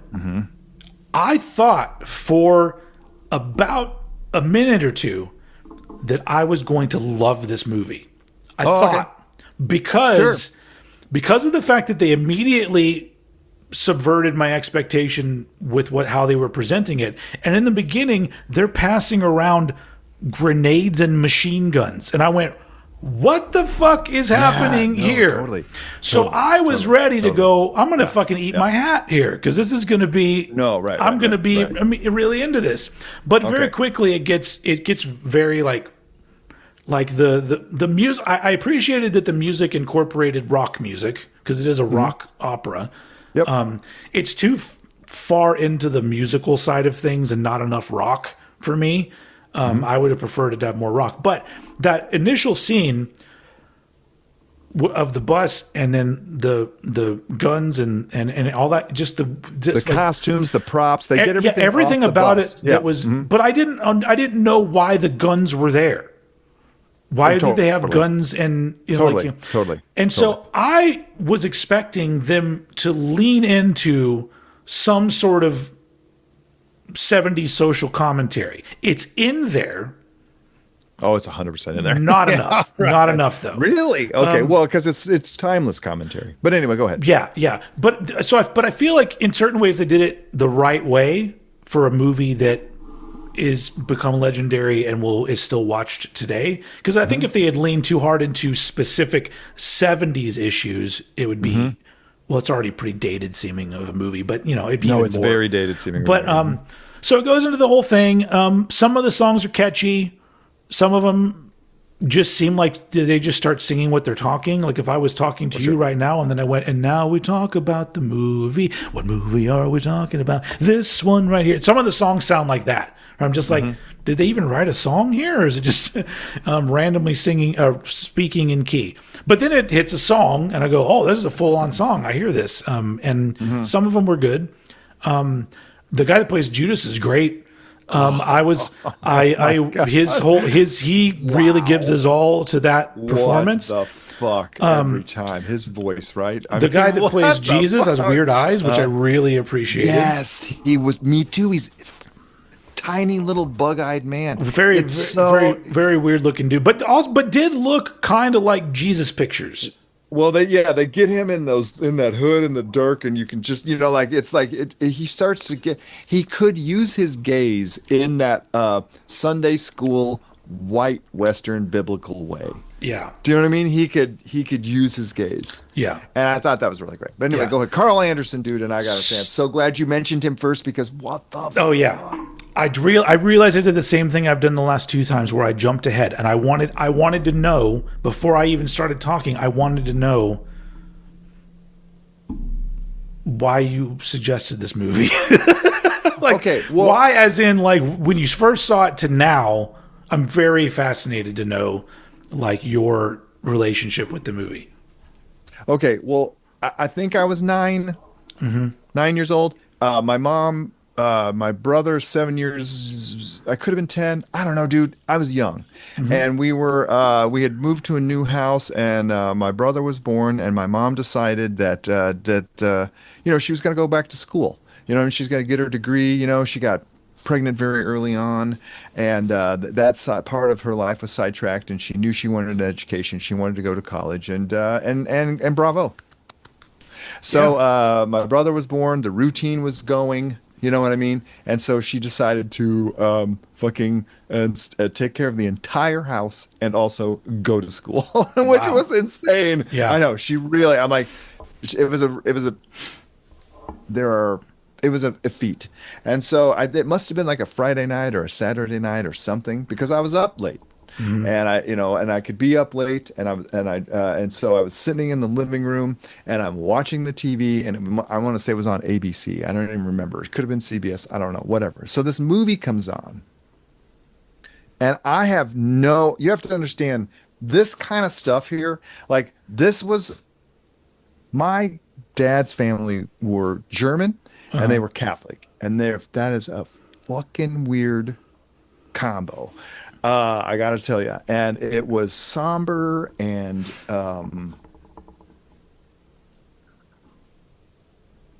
scary. Yeah. Like there were rules, and I didn't know them. Yeah, you know what I mean, and that kind of thing. And so my dad went to Catholic school.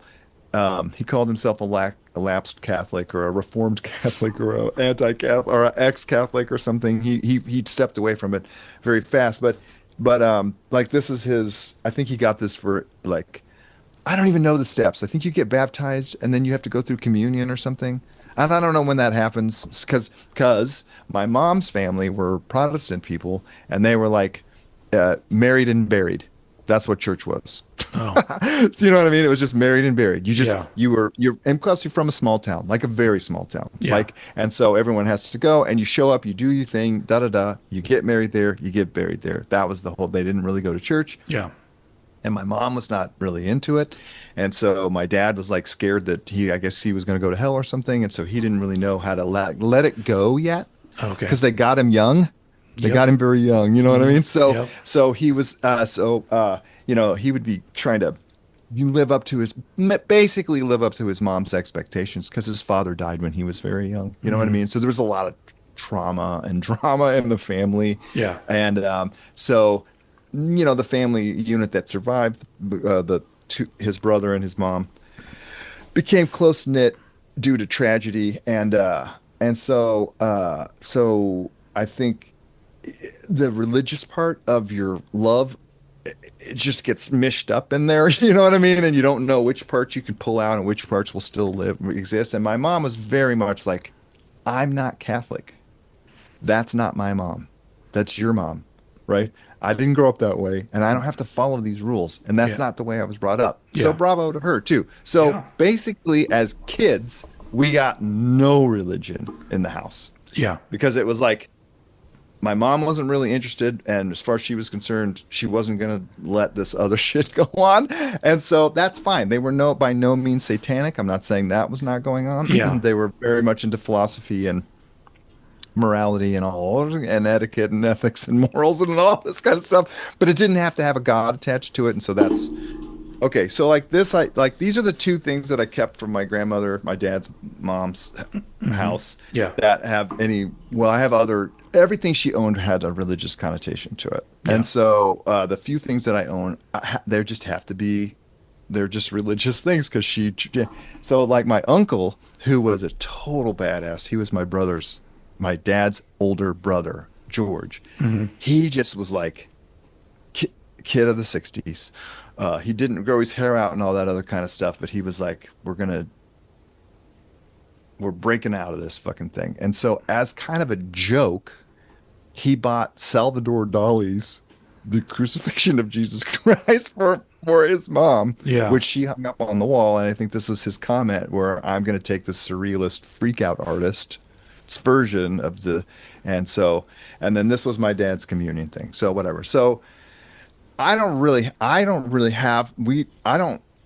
knew from being in Topeka, growing up as a kid in Topeka, that I had kids whose families were very religious, yeah, and they had to go to school on Sunday and they couldn't spend the night on Saturday night, and they weren't allowed to do certain things or be certain way because their parents were very religious, and church was like a huge deal. yeah, I did not have that. That made church annoying to me. And the scary part about all this stuff was, as a kid, and I just didn't take very well to Christianity. I also don't really give a shit about it at all. And it was yeah, kind of annoying and just really like a whole echelon of shit that might as well have just been baseball. I just I didn't know those rules, and I didn't want to yeah, wear that uniform, and I wasn't, whatever. So I'm on the couch and this movie comes on, and I too have no idea what the fuck is going on, yeah, because there's a bus in this motherfucker, and they get out and they're these beautiful 70s people. I yeah, mean, that was such a beautiful cast of people. And when I say to you, as a kid, I thought I was going to grow up and be a 70s adult. yeah, You know what I mean? I was going to live in this world of suntan and, burlap clothes and fucking dancing and music and all this kind of shit and all this, just young, powerful, athletic dancing and singing people. I was like, this is the fucking coolest. I cannot wait to get sideburns and a muscle car and all this cool shit that was going on. Just yeah, everything in the 70s, And so anyway, the 80s were a huge disappointment, but whatever. So I'm watching this movie, man. And I can't take my eyes off of it because I am confused. There are guns. yeah, There are tanks. yep, There are jets. There are, you know what I mean? Like, this is a weird ass thing. Now, my mom, who took care of all of us, throughout the day, did all of our laundry and all of our cooking and all the cleaning and all of the grocery shopping and all the everything, is now sitting up at night studying. And she hears Jesus. She hears it on and she comes in and she sits down. She has seen the play because my dad got free tickets because he worked in in an ad agency. Yeah. And the ad agency people were like, "Oh, wouldn't you, all you artists in the ad agency, love to have tickets to go see Jesus Christ Superstar in the Topeka whatever center, whatever." And so when they saw this show, it was like it kind of blew their heads open because really the subject matter, like the state, like all those sets and that bareness that you see in the movie, that's kind of how they just did it in the play. Yeah. You know what I mean? So like it was like some scaffolding and this and that, and when they crucify him and they, the cross goes up on the rope, and when they're whipping him, they whip him with the microphone cord as he's like, singing that song. So it was minimalistic and weird. And I think what happened to people who were like immersed in the grandeur of church or the pomp or the whatever church does for people on Sunday clothes and all that shit, this just stripped it way down. You know what I mean? And so it didn't make my parents more religious or whatever, but they were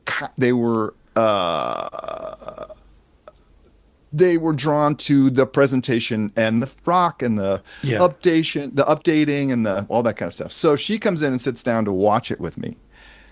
And this happened twice in my life of note. The other one was Good, the Bad, and the Ugly. Okay. You like that movie? Yeah, it's been forever since I've seen it. But it's so fucking good. Anyway, okay, so I have a complete history with Christianity. I have a complete love of my family and my youth. And I have a experience of sitting on a couch watching one of those square color TVs and not knowing what the fuck was going on. Now, I was immediately in love with Yvonne Elliman, who plays Mary. Carl Anderson's like his. Since you mentioned her, this is how little I know about Christianity. Okay, I thought Mary was Jesus's mom. Well, Mary is Jesus's mom, but Mary Magdalene is the prostitute who Jesus hung out so there's with. two different Marys. Yes, and I believe there's some talk about how they did that on purpose. It's a confusing thing, and that's the thing about Christian or any religion, really. There's so many fucking different stories, and everyone wants to fight over it all. My first thought was like, that lady does not look old enough to be his mom. No. Yeah, his mom. Yeah, no. Yeah, because I mean, because in other stories, like the one that Mel Gibson did, Passion of the Christ, which I did see and also enjoyed. No, and here's why. Either. Okay, it's good. His mom Mary is very much his mom, and they don't play the same role, lover, mom. Got it. That's not what's going on. But the Mary mom is portrayed in that one. So that's how I found this movie. Yeah. And so I was so excited about it. But you can't talk, like at the time, you couldn't really talk to religious people about this movie. Yeah. Because it seemed kind of blasphemous or sacrilegious, or it seemed like it wasn't right. Like it was making fun of it or toying with it in a way that just wasn't respectful or whatever. But to me, I was like, dude, I'm totally getting what you're talking about. Like in Jesus Christ Superstar, whatever. And they're like, no, like in the Bible where it says this or whatever. And you're like, which as we've learned, most of those people don't know what the Bible says anyway. Right. So, but I feel like probably their biggest issue was that they presented Jesus as somebody who might be flawed. And of course. And so kept saying stuff like, I don't do miracles. Yeah. You're asking for them, but I don't do them. Yeah. You are calling me that. Yeah. I am not calling myself that. Yeah. Yeah. You know what I mean? Yeah. Because once again, like as we said earlier about Patrick Swayze's character in Point Break, right? Whenever I see stories about Jesus, I immediately go, "This is just another cult." Like it's another cult that just got romanticized over thousands of years. And they say the difference between a cult and a religion is how many people are into it. Yeah. And so, you know what I mean? Yeah. Yeah. And so like there was no point in the movie where I gave two shits about Jesus. He seemed like a piece of shit from scene one. Okay. I was just like, why is this guy doing this? Why, if he has a problem with any of this, why is he just letting these people follow him? Why doesn't he just say, don't, I'm going to go over here. Do you guys go somewhere else? Sing a song where he's just like, don't go over here with me. I'm going to go jacket in the corner. Totally. Well, there was a great book called, oh God damn it. It was written, oh fuck it. I should have got, it was a parody about Jesus where it really went into how like he, that as a little kid or whatever, they were killing lizards and he would put them in his mouth and then they would come back to life. They were like, it was the something of Biff, the Chronicles of Biff or the story of Biff or the book of Biff or whatever. And it was Jesus Christ's best friend. And it was a really well written book. And it really gave you a view of like, here was this kid who had certain kind of powers that other people didn't have, and here's how he related to them and how he tried to get by with them and what they did as kids and then what that meant to him later as he started getting these messages. Now, I don't know if that's like schizophrenia or like anytime you get a voice in your head, like where does that voice come from? Yeah. Okay. I don't know. So are there versions of the voice in your head that and then what the fuck is your own dialogue with what is the thing in there that you're talking to? I mean, this is like a big deal, right? And you're trying to what is your private life versus your whatever. So I feel like the reason that when first of all, there is no chance in hell I was not going to be completely mesmerized by Carl Anderson's portrayal of Judas. Yeah. He is so compelling. And at some point he's stumbling around like kind of confused, like what the fuck is happening? And so no one was certain. No one was agreed. It was just they're swept up. But when he says, have you forgotten how put down we are? So really, when that thing happens, when you are in a class struggle, not only against the oppressor, which is the foreign oppressor, which in this case was the Romans, but the class struggle within your own society and the priesthood who was keeping the rules in your own society. So you had an unjust society that had an unjust layer of elite that were then foreign invaded, and they kind of sucked up. This is classic, the Vichy government under Hitler. It's like if you think about Iran right now, you have a fuck ton of poor people who are getting murdered because people are dropping bombs on their heads, and they have to fight this echelon of oppression that would kill them within their own society, and then they have to deal with the level echelon of foreign invader. Who is speaking for the people down here? You know what I mean? And so when I saw this story like this, I'm like, wow, they're just talking about the fucking people who don't have a voice, who are being oppressed by layers of shit just way above them. And then they have to go, what are we doing? How do I find my happiness? And how can I get through what I see as suffering and oppression? What am I going to do? You know what I mean? And then I guess we're going to go, Hosanna, hey, Hosanna, they like it. And they find this guy who's like, hey, guess what? Like, you don't have to talk to that priest, and you don't have to talk to that fucking centurion. You already have God in you. You're already that. And then people were like, wait, what? You know what I mean? It was like he was trying to reform. He was a reformist. And that's the same thing the Buddha did, too. He was like, in the caste system in India, that thing was rough, man. If you were born down low, you were called an untouchable. You were fucked. There was no advancement. You know what I mean? Someone had to come and talk about those people. And I feel like in this situation, in the desert at that time period, or whatever, how the story is told at least, is that there was just this echelon of people who just wanted some sort of like say in their own thing. You know what I mean? And so that's why this story spoke to me. I don't care about Christianity either. Yeah, I really don't. I think also, yeah, it's weird because you were watching it in the 70s, which there was already corruption and discourse and all these other things about religion. But now watching the movie now for the first time, 50 years later, and things regarding religion have only gotten worse. And so I can't divorce that from the movie. Going like, hard. In a perfect world, if it really was all about we're following the teachings of this guy, and he says treat everyone equally and love everybody, including the lowest, of the low. And if everybody actually did that, I'd be Christian. No.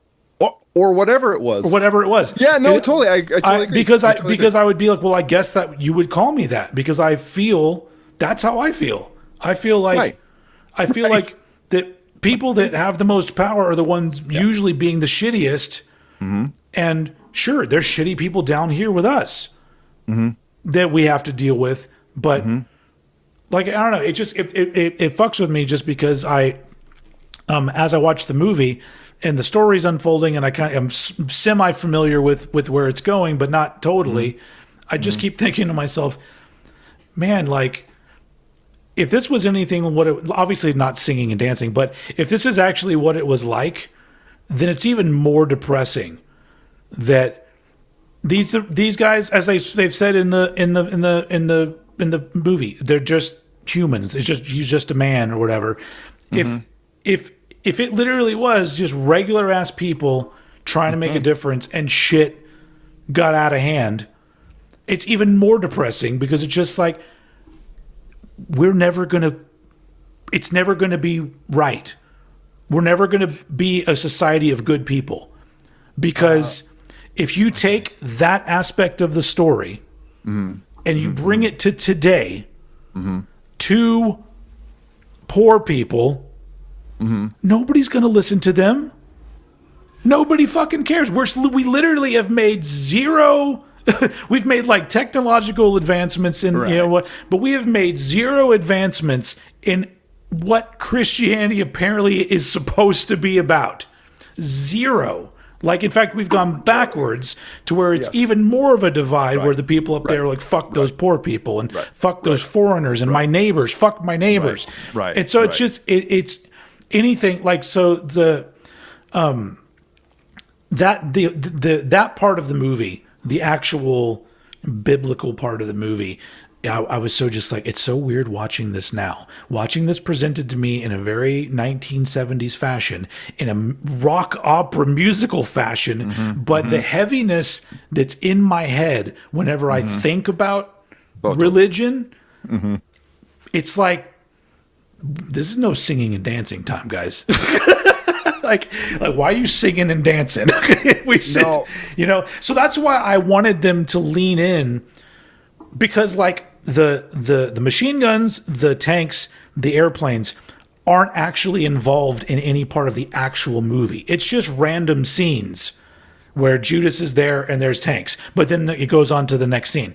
I was hoping that they would lean into that and like really fucking sabotage this whole story with a like, hey, this is from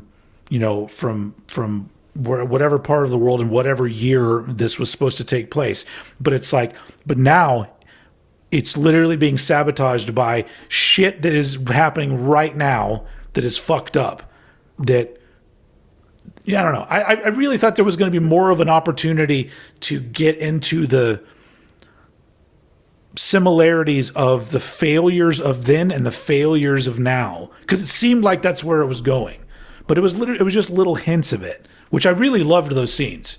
Whenever like all of a sudden it took you out of the fact that this is the 70s and there is there's a lot of technology already even in the 70s.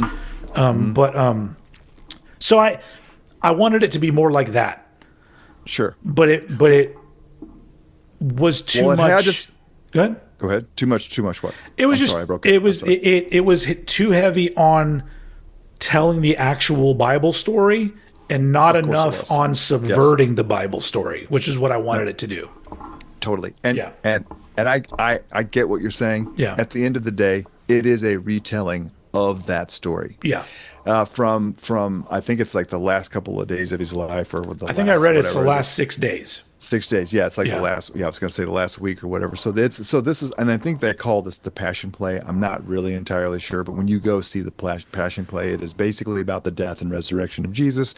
And so he comes into Jerusalem on the mule, and they have the palm fronds, and they sing for him, and then the priesthood gets upset because he's fucking up the system, and now the Romans are just going to be dicks, and if the Romans get to be, they're just trying to placate the Romans because they don't want the Romans to be dicks. Like they just Yeah. don't want to give them an excuse to be an asshole, Yeah. or to be assholes or whatever. And they've already made these laws like you can't do this, and they don't give a fuck about. And they're just trying to keep their culture alive. I Yeah. mean, they're literally trying to keep their culture alive under this like occupation, like a literal occupation. And they're trying to keep their language alive and their customs alive and all this kind of stuff. And there's all these people who are like, well, this is the version of the society that we need to preserve. And then the other people are like, well, no, we need to preserve this portion. This is really what makes this special. Yeah. No, this, the da da da. So they had to and like when you see when we just watched God damn it, what is that guy's name who did Romeo and Juliet with Claire Danes and Leonardo DiCaprio. Leonardo DiCaprio? Yeah, what was that actor? Director's name? Baz Luhrmann. Yeah. Baz Luhrmann. Like in the. Yes, they're going to have guns instead of swords, and they're driving around in cars and they're talking whatever, But at the end of the day, you have to tell the Shakespeare story, Yeah. right? Like it's gotta, like they're okay. So, But I mean, so that- but I mean, in regards to that movie, I'm always just like, well, why? It's already been told. Why couldn't you completely fuck with the story? Why? well, I think there are people who do stuff like that. Oh yeah, like when- yeah, for sure. yeah. The Like one when, thing before I forget it, the one thing that I did, because I'm thinking about the things about this movie that I appreciated. I did really like one of the last songs in the movie, somewhere near the end, and I think is Judas singing the song. I just remember that whoever is singing it makes a remark of like, "Hey, why did you choose now to do this? You could have It's the big chosen a Jesus different. You could have chosen a different time when your message could have been gotten out to more people." Communication. Yeah. Right, And I was totally, like, that's kind of what I was hoping the movie would do more of like really like Right. drive that home of like, right. this is. Don't you get me wrong. Don't you get me wrong. Don't you get me wrong. Yeah, you know what I mean? Like, why did you do this so fucked up? Yeah, so Why there did were you choose- so Yeah. there were like aspects of the movie that I was just like, I appreciate this for what it is, but I also appreciate it for the fact that it doesn't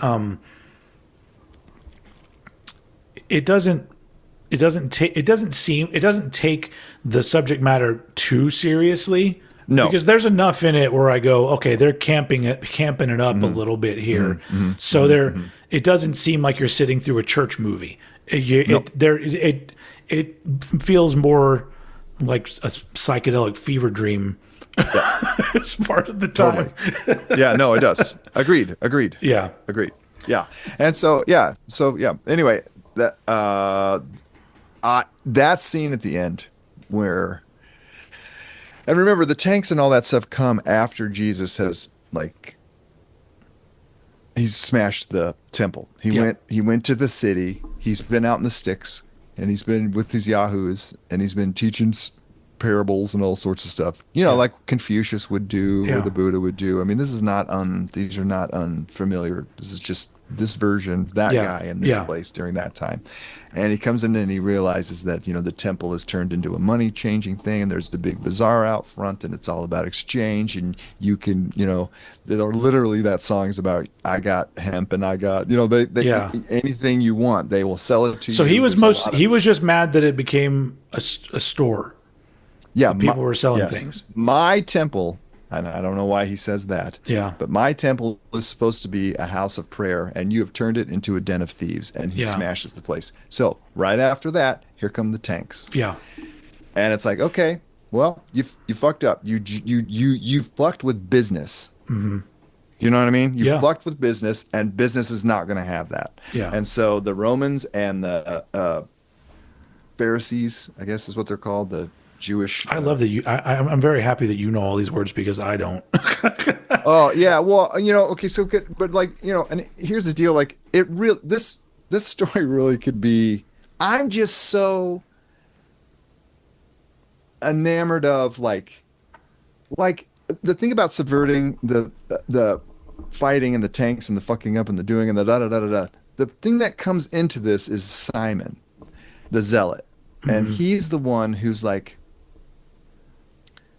there's that big two-da number about how the power and the glory, Yeah, you yeah, could do it. There's like 50,000 people here. Like, we are so fucking sick of this shit. We're getting it from both ends. yeah. Can we just fuck these people over and get it? Let's just do it. We're ready. Mhm. And he's like, dude, I'm not going to start a war, dude. And so there's this whole thing where in human civilization, the throne of power used to just be in heaven. And I'm talking, this is Babylon, Assyria, Sumer. This is predates Christianity, Judaism as a formal thing. Mhm. Where the seat of, because we all know we're born and we all know we're going to die and we are don't know what that means. And Yeah, there's a whole mud puddle of that. It's just like coming up with stories and doing all sorts of stuff. yeah. And so at some point in many people's mythologies, many people's religions and mythologies, the seat of power is the Godhead is disappears or dies or for whatever reason voluntarily lowers the seat of power to the kingdom of man. So you Mhm. go kingdom of heaven, kingdom of man.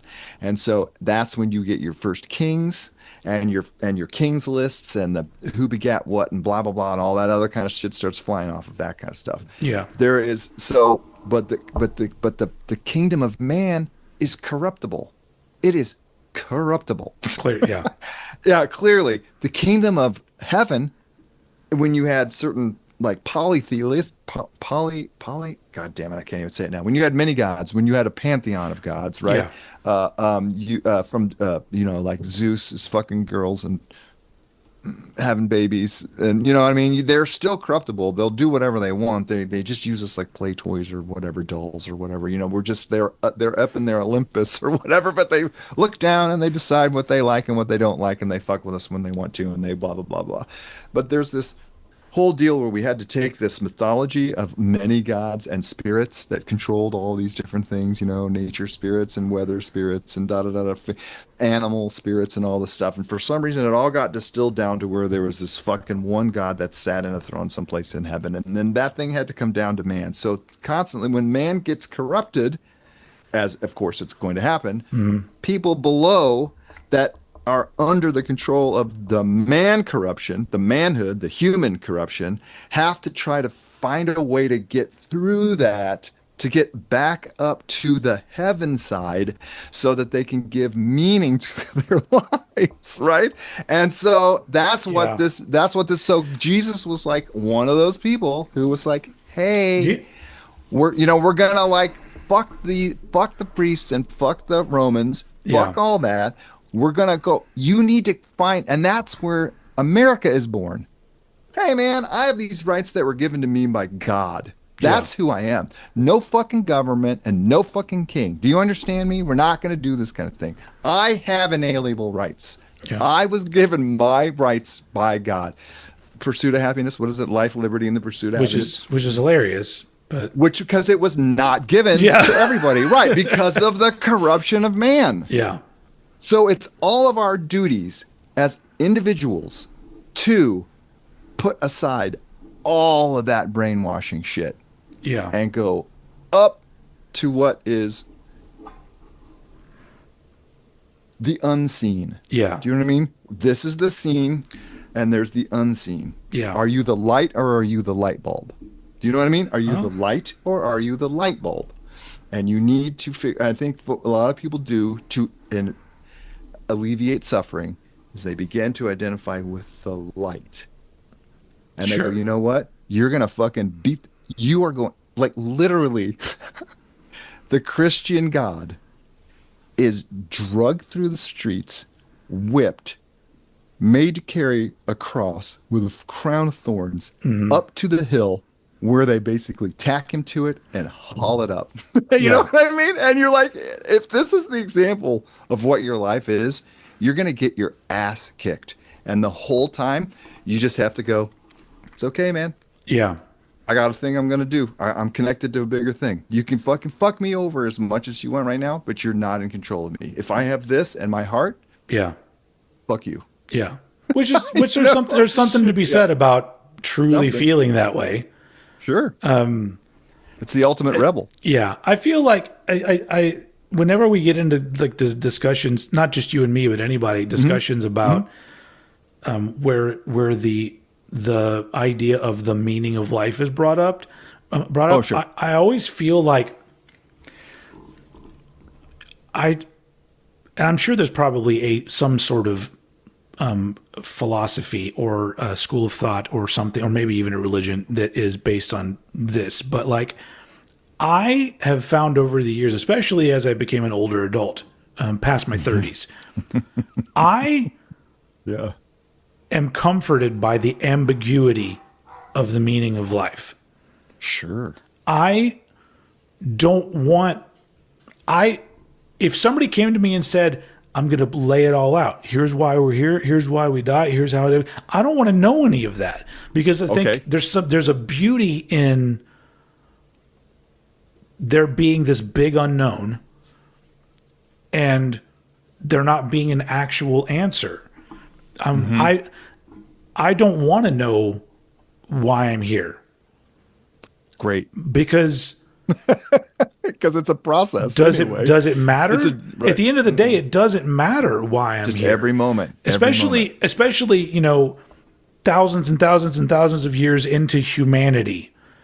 Like, it's clear that that's not the point. The point isn't to figure out what the meaning of life is. No. And the fact that we still haven't figured out, like, it seems like such an easy fucking equation that you live a life, you're around people, and you go, hey, I do nice things. Those people are happy. People do nice things to me. Sure. I'm happy. Why don't we all just do nice things all the fucking time? Sure. And the fact that it seems like it's, the fact that it seems like like asking a toddler to climb a mountain or something. It's just like yes.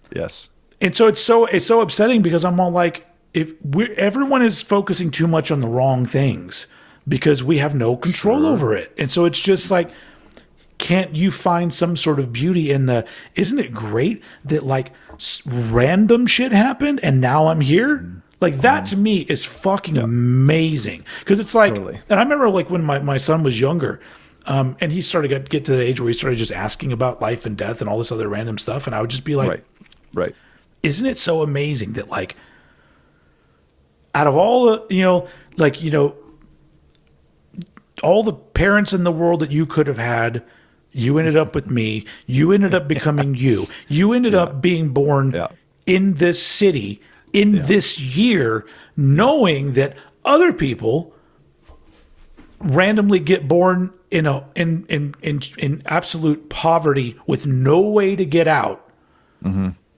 And so it's like, if you think about it, then like, we can't look at it like there's some sort of meaning to it all, because then you're saying, oh, that person was put here to be poor and put here to be the lowest form of life, because they don't get to have dreams. They don't get to have hobbies, because that's not their life. And I'm like, well, why is that fair? If there's a meaning, why is that fair? If there's a meaning, right. That immediately negates that there is no meaning. It's sure. Everything is random. Yep. That's the major philosophical question about this, by the way, is what you're just bringing up. Why is there suffering? Yeah, because it's what I mean? It's the same thing with like all the whole with the people that are like, I got a raise at my job today. Thank you, Jesus, for blessing me. Oh, so he blessed you with a raise and then he murdered that other kid? Like, sure. So I think the problem is that it's in my brain. It's so easy for me to just be like, I don't need the answers. I just need everyone to be fucking chill. It's like, that's all I want. What? Okay, but so what's really cool about what you're saying is, and I agree with you on this thing. Uh-huh. I agree with you on a lot of things, but the thing that one of the there was a man by the name of Joseph Campbell who I was into, read all these books and blah blah blah. He was a comparative religion. I probably brought him up. He was a comparative religion and philosophy teacher. He basically was that humankind is that version of the Earth's voice. Okay. The Okay. rocks have the version, the water has the version, the plants have a version, the animals have a version, and humans have a version. Now, there is a philosophy that the migration of souls goes up and down the chart from the one cell to human to off the wheel of life. Boom. Now into the realm of the stuff that we don't even know because we can't understand it because we can only take in the world through our senses. Okay. Yes. Yeah. Yeah. Yeah. Okay. So there's another world that's supposed to exist where this eat shit fuck fight thing is not the rules. Yeah. Right? Yeah. And you're supposed to try to lift yourself out of it. Yeah. So okay, so basically he said that we are asking what the meaning of life is when instead we should be living a meaningful life. Okay. Yeah. That's absolutely. Absolutely. And with the word meaningful being up for interpretation. Totally. Like there's Totally. like that's the thing is that like there's especially these days, well, as time is going on, it's worse and worse, but there's so much focus on wealth and status and all this other stuff, and I'm like, but it's like the only metric of success. but It's like, but a meaningful life for me. Yeah. So you could be a millionaire who leads a meaningful life to me. You could Okay. also be a lower middle class family who raises their kids to be good people, and you Right. just do your best with the lot that you've been given in life. There's there's a meaningfulness to that in your world, and you're not totally. fucking with anybody else's world. It's a meaningfulness. What?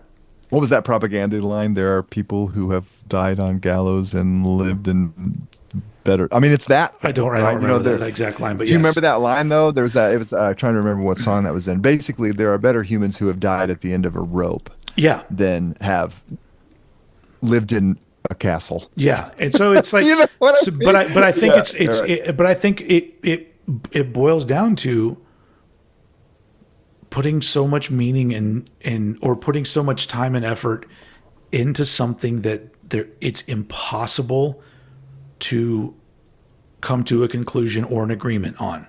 And nor should you come to right. Yeah. And I didn't mean to jump in. Meant to let that sink in, but I also agreed. What good would it do to come to a conclusion? I mean, a conclusion would become sterile and stagnant, whereas it's constantly moving. Now, an agreement is like, I don't know. I mean, what is an agreement? I mean, first of all, Well, if there was a quote unquote definitive answer, then it would Sure. everyone would be in agreement on it. Sure, But if but we then need- if that happened, what does that give us? Nothing. I don't We're know. still I don't we're know. still just here, and one day we'll Right. be gone. Yeah.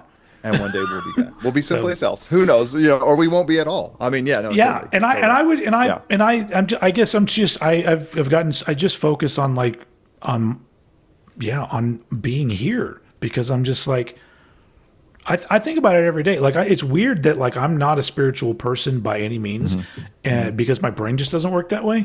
But I shit you not. Every single morning, I wake up and I think to myself, I'm still here. This is great. Every single morning. Right on. Every single morning, it's if I was religious, I'd thank God every morning. Well, I'm still here. Thank you, God. But I'm just like, I understand how these things work. And like every day I wake up, it sounds cheesy as fuck, but every day I wake up, I go, this is great. I'm still here. I'm so glad I'm still here. Yeah. So and I think It doesn't sound cheesy. That's so many- that's called gratitude, dude. It's called gratitude. So Yeah. congratulations. And I think so many people get so wrapped up in their own lives that they forget to do that in the morning. They don't do that in the morning because it's not important. someone's fucking pissing in their face. I mean, I'm being hyperbolic, but I Yeah. mean, that's, you know what I mean? They're just Yeah. getting hammered. You know what I mean? And it's just like, hey, Yeah. man, you want to be grateful while I'm pissing in your face? No, Well, actually, I'd like you to well, stop it's like, pissing in well, my it's, face but on the first. other end, You know? I'm also referring to people that are on the top of the game of the capitalism game or whatever. Sure. Those are also people that they don't wake up every day and say, "Oh man, I'm glad I'm still here," because they don't even think about it because that's not what life is to them. Right. And which is why it's so easy to step on and fuck with other people because you're never thinking about the common fortunate lives that not all of us, but some of us, I don't know. It's a weird slippery slope, which is why I just don't like religions talk. Like even like when people get into like Buddhism and things that have more positive qualities, I still kind of get disconnected from it and I go, no, this is too much. You're focusing too much on all of this stuff. Like leave all of these things behind and what is in front of you, what is around you, what drives you, we're fortunate enough to where I can say things like what makes me feel happy, what makes me feel good. Let's focus on those things. I don't want to be focusing on some set of rules or something that I'm like, no, you're supposed to be thinking about this or you're supposed to be doing this. I'm like, no, it should be perfectly fine for me to say, my highlight of the day is I ate a hamburger. Like, should be fine for me to say that. Right. No, right. Man, that meal was awesome, wasn't it? Man, yeah, I feel good I had that, right? But I don't know. It's just, it's so weird. And so so getting back to this movie though. Yeah. It was fascinating to watch it because of 50 years since this came out, but then thousands of years since this story happened and experiencing this thing that's very of its time, but in certain ways is still affecting us today. Yes. But not even presented in a way like they got iPhones and shit. In fact, if they updated it to where they had iPhones, it would be stupid. I just don't. I don't think.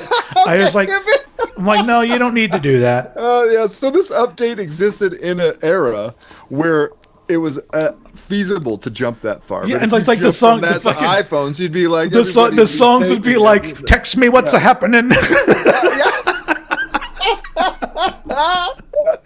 What's the buzz? Text me what's happening. What's the buzz? Right. Yeah. Right. Yeah. Let me go to Facebook. Anyway, but so at the end of the day, like this isn't a movie that I would like rewatch, but it did have residual.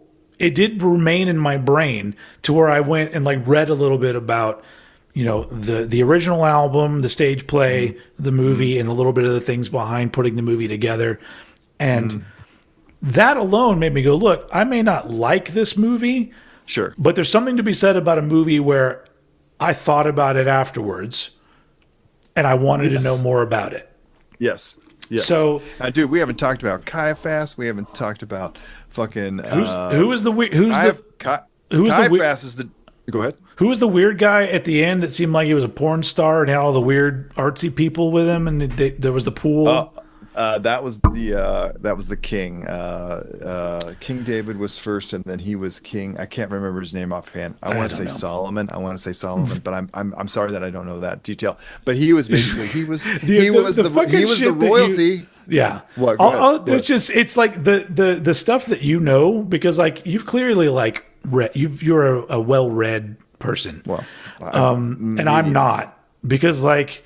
It's just like, like I don't remember what we were talking about, but sometimes you'll mention things like, oh, we were talking about that Soundgarden logo. And you sent it to me like I was supposed to know it had something to do with Nazis. And I'm like, I have no idea because I have done zero research on anything. Because like, I don't want to know anything about this. I don't want to know anything about Christianity. I'm just like, I don't want to learn about it. And so I don't know.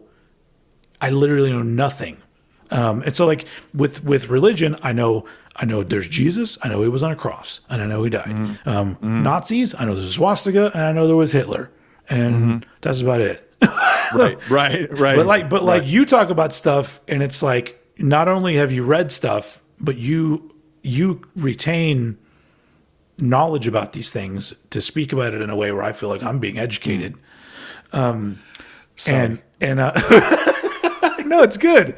It's a good thing because it elevates the discussion that we would be having otherwise. Where I'm like, if you like, it's night and day from as much as I love Eddie Sparks, our conversations don't really go that deep, and. You guys do. You guys go deep about other stuff, though. Sometimes.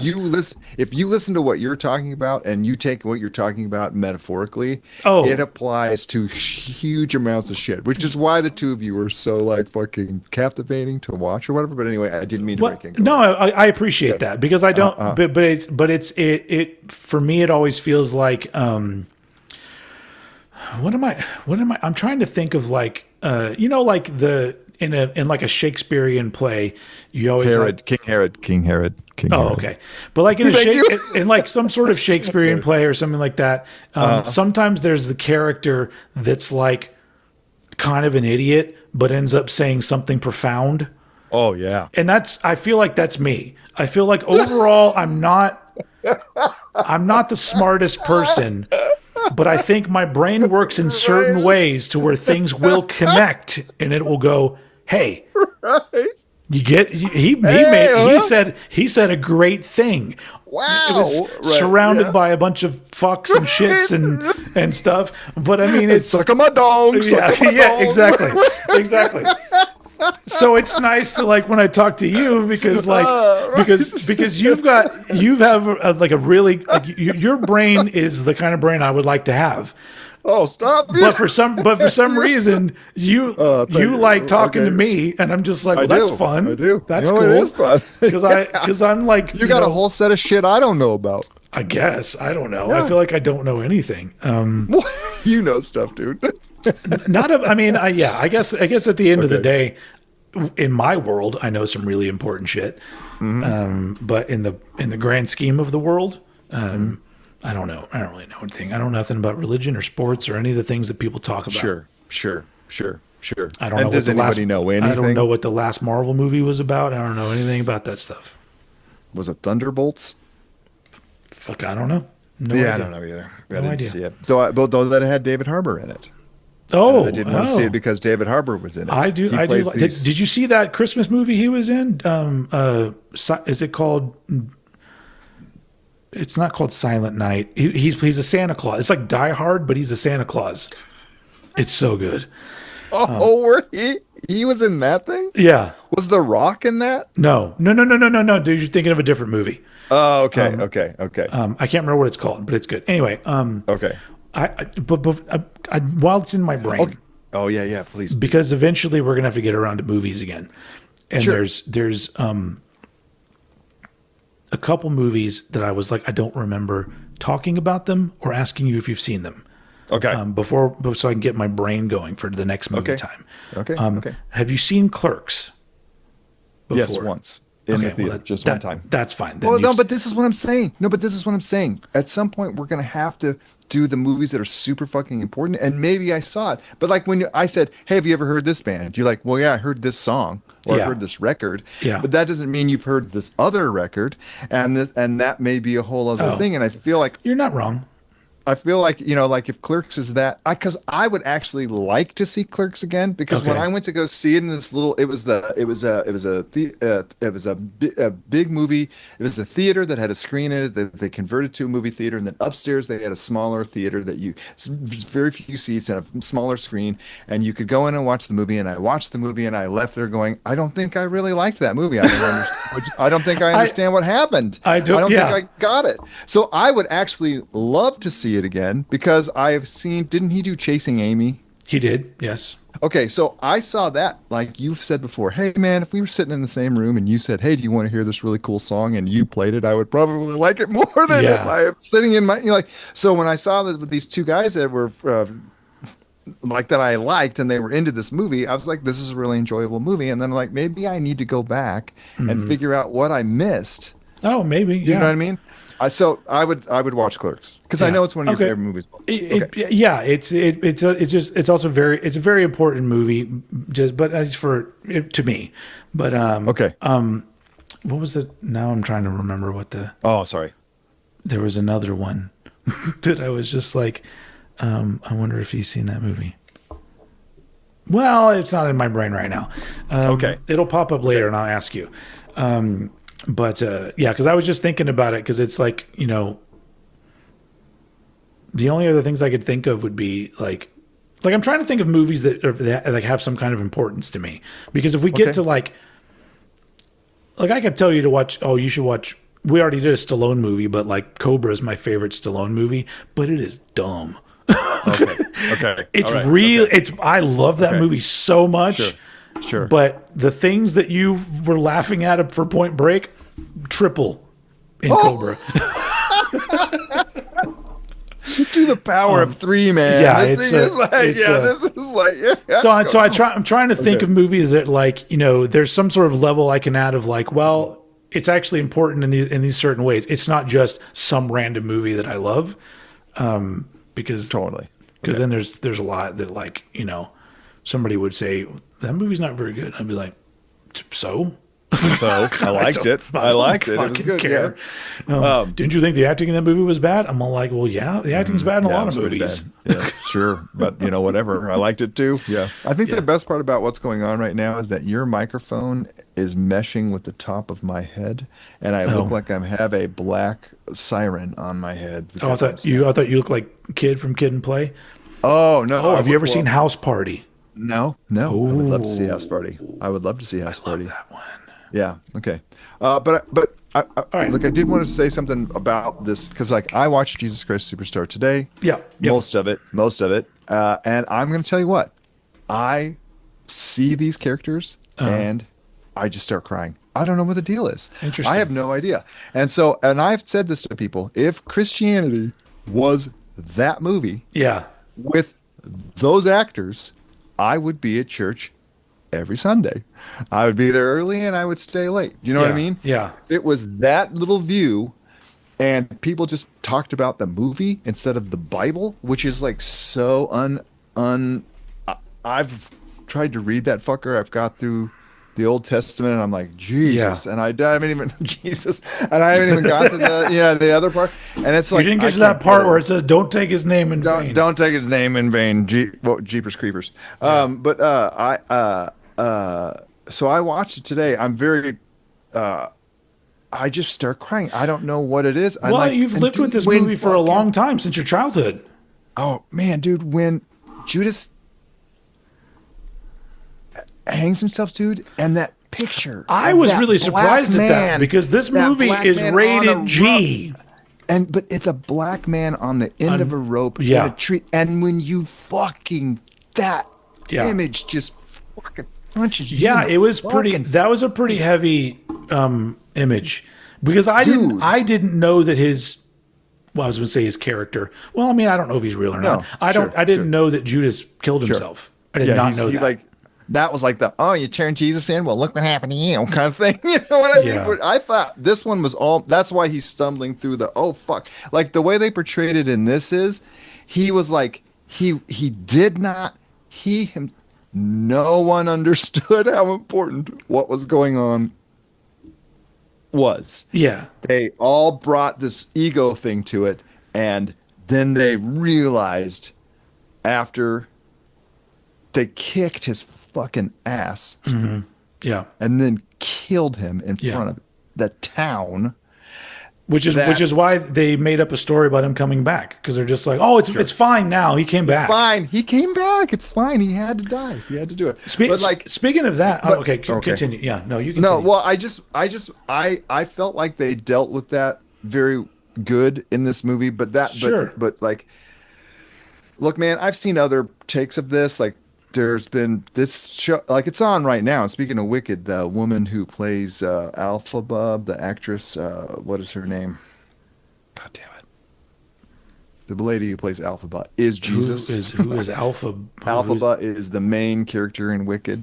the Oh, one who plays the Wicked Witch of the West or whatever her name is at okay. Alphaba, right? Don't know. She played Harriet Tubman in Tubman, which I thought was very good. Um, speaking of So people who, she's playing Jesus? yeah, yeah, there's been all sorts of kick-ass people who have Interesting. like they cast it like, Pretty oh, sure and Alice Indigo, Cooper was in a version of Jesus Christ was he? Superstar. I think Was so. he? Yeah. Okay. I don't think he played And Jesus. I don't know who he played in it, but I think Alice Cooper was in one. oh, that would have been perfect. And then the Indigo Girls Oh. did a whole album. And I gotta say, when I was working the door at a bar, and I brought up Jesus Christ Superstar to the skinhead guy who was security, who I love, and he was like, "Oh, I fucking love that movie."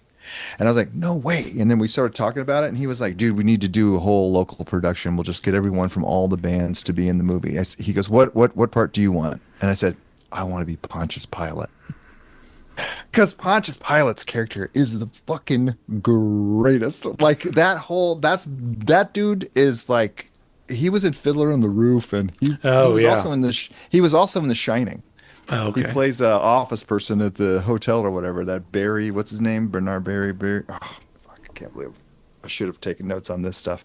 But his whole thing is like he gets that dream where he saw this dude, and then he gets fucking murdered, and then everyone says you did it, and he's freaked about it. He gets a premonition, you know what I mean? And he's like, I don't want that shit. And then they show up with him like the next day or whatever, and they're like, hey man, we don't have a law to kill somebody. We need you to kill this person. And Yeah. then he's like, oh boy, you're not asking us to do this on any other thing. Like, why do you want to? And he just had this dream. Like, just that whole, that's very Shakespearean as well. You Yeah. know what I mean? The premonition and then the thing and the fate and the destiny and all this kind of stuff. I'm like, he's like, you know what? He's Jewish and don't you have a king for that already? Oh yeah, take him to Herod.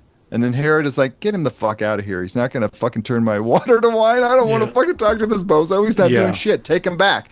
And then the Pharisees are like, fuck, no, he's too much of a troublemaker. He's fucking up the system. You have to kill him. And then they bring him back. And the whole time he's like, look, now this is the Romans retelling the story. Yeah. And they're putting the blame off of them Yeah. onto somebody else. Yeah. I am sure they took Jesus to him the first day and he said, yeah, whatever, fuck it, kill him. Yeah. What does he matter to me? Yeah. But the Romans adopted Christianity, and so they had to be like, hey, we didn't really want to kill him. Which is You kept asking us to kill even him. another reason why this story is bullshit. It's just like, Oh, totally. But see, then meta yeah. meta. Now you've seen this, Yeah. and you've seen the history, and you've seen what's told, and you kind of think about that it's not the truth, and now you've branched out. And so the thing I'm trying to get to is that at the end of that movie, when they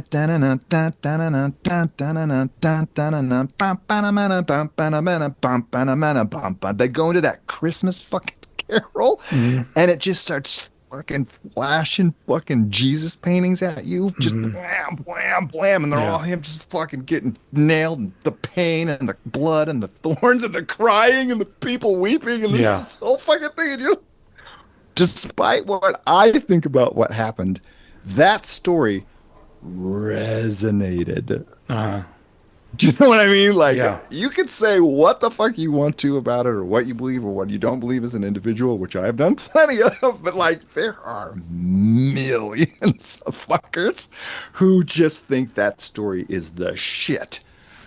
I mean, that is the story. yeah. And I'm like, wow. Okay, so whatever. You can think whatever you want to, because you shouldn't come to a conclusion. You Yeah. should continue to just have a meaningful debate in your mind about it or whatever. But dude, it is nuts. Like Yeah. when they show all of that stuff, it's like, okay, for some reason, this guy who fucking spoke up for these people were like, I think I'm on his side.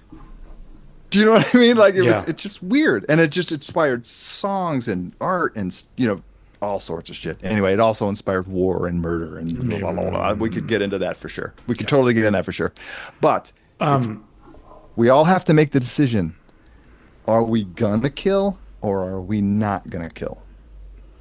That seems We have to such a make that. fucking easy choice.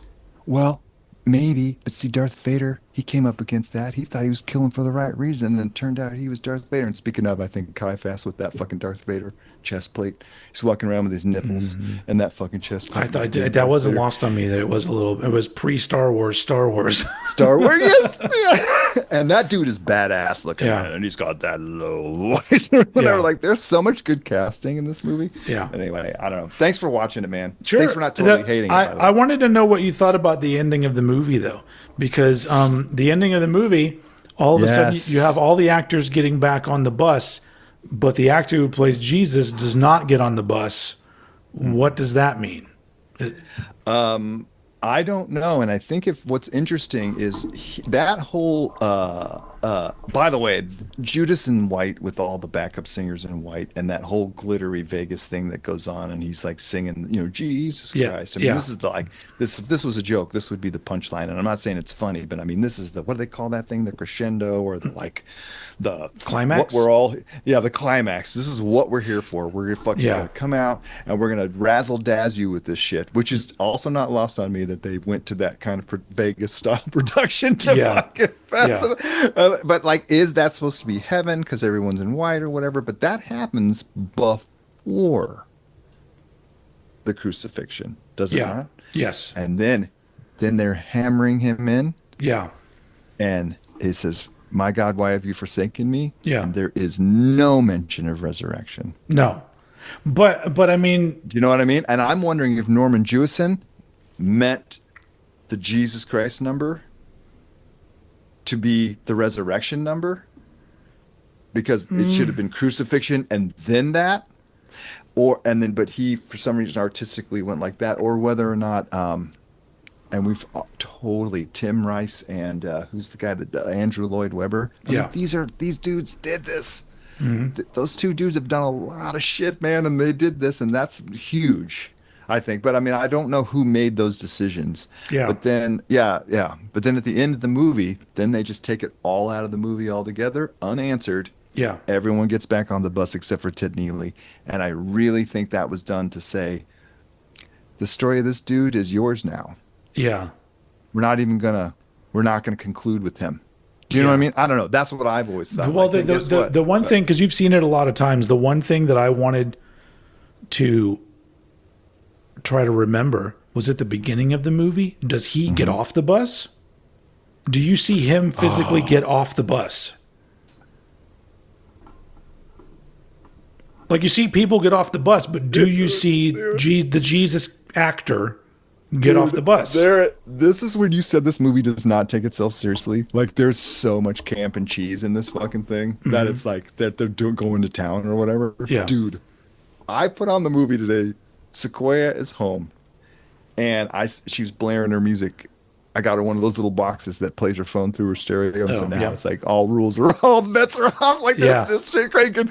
And then I was like, "Hey, babe, can I watch Jesus Christ Superstar in the living room?" So she had to turn her stereo off. She said, "Sure." And so I turned it on, and I'm watching that, and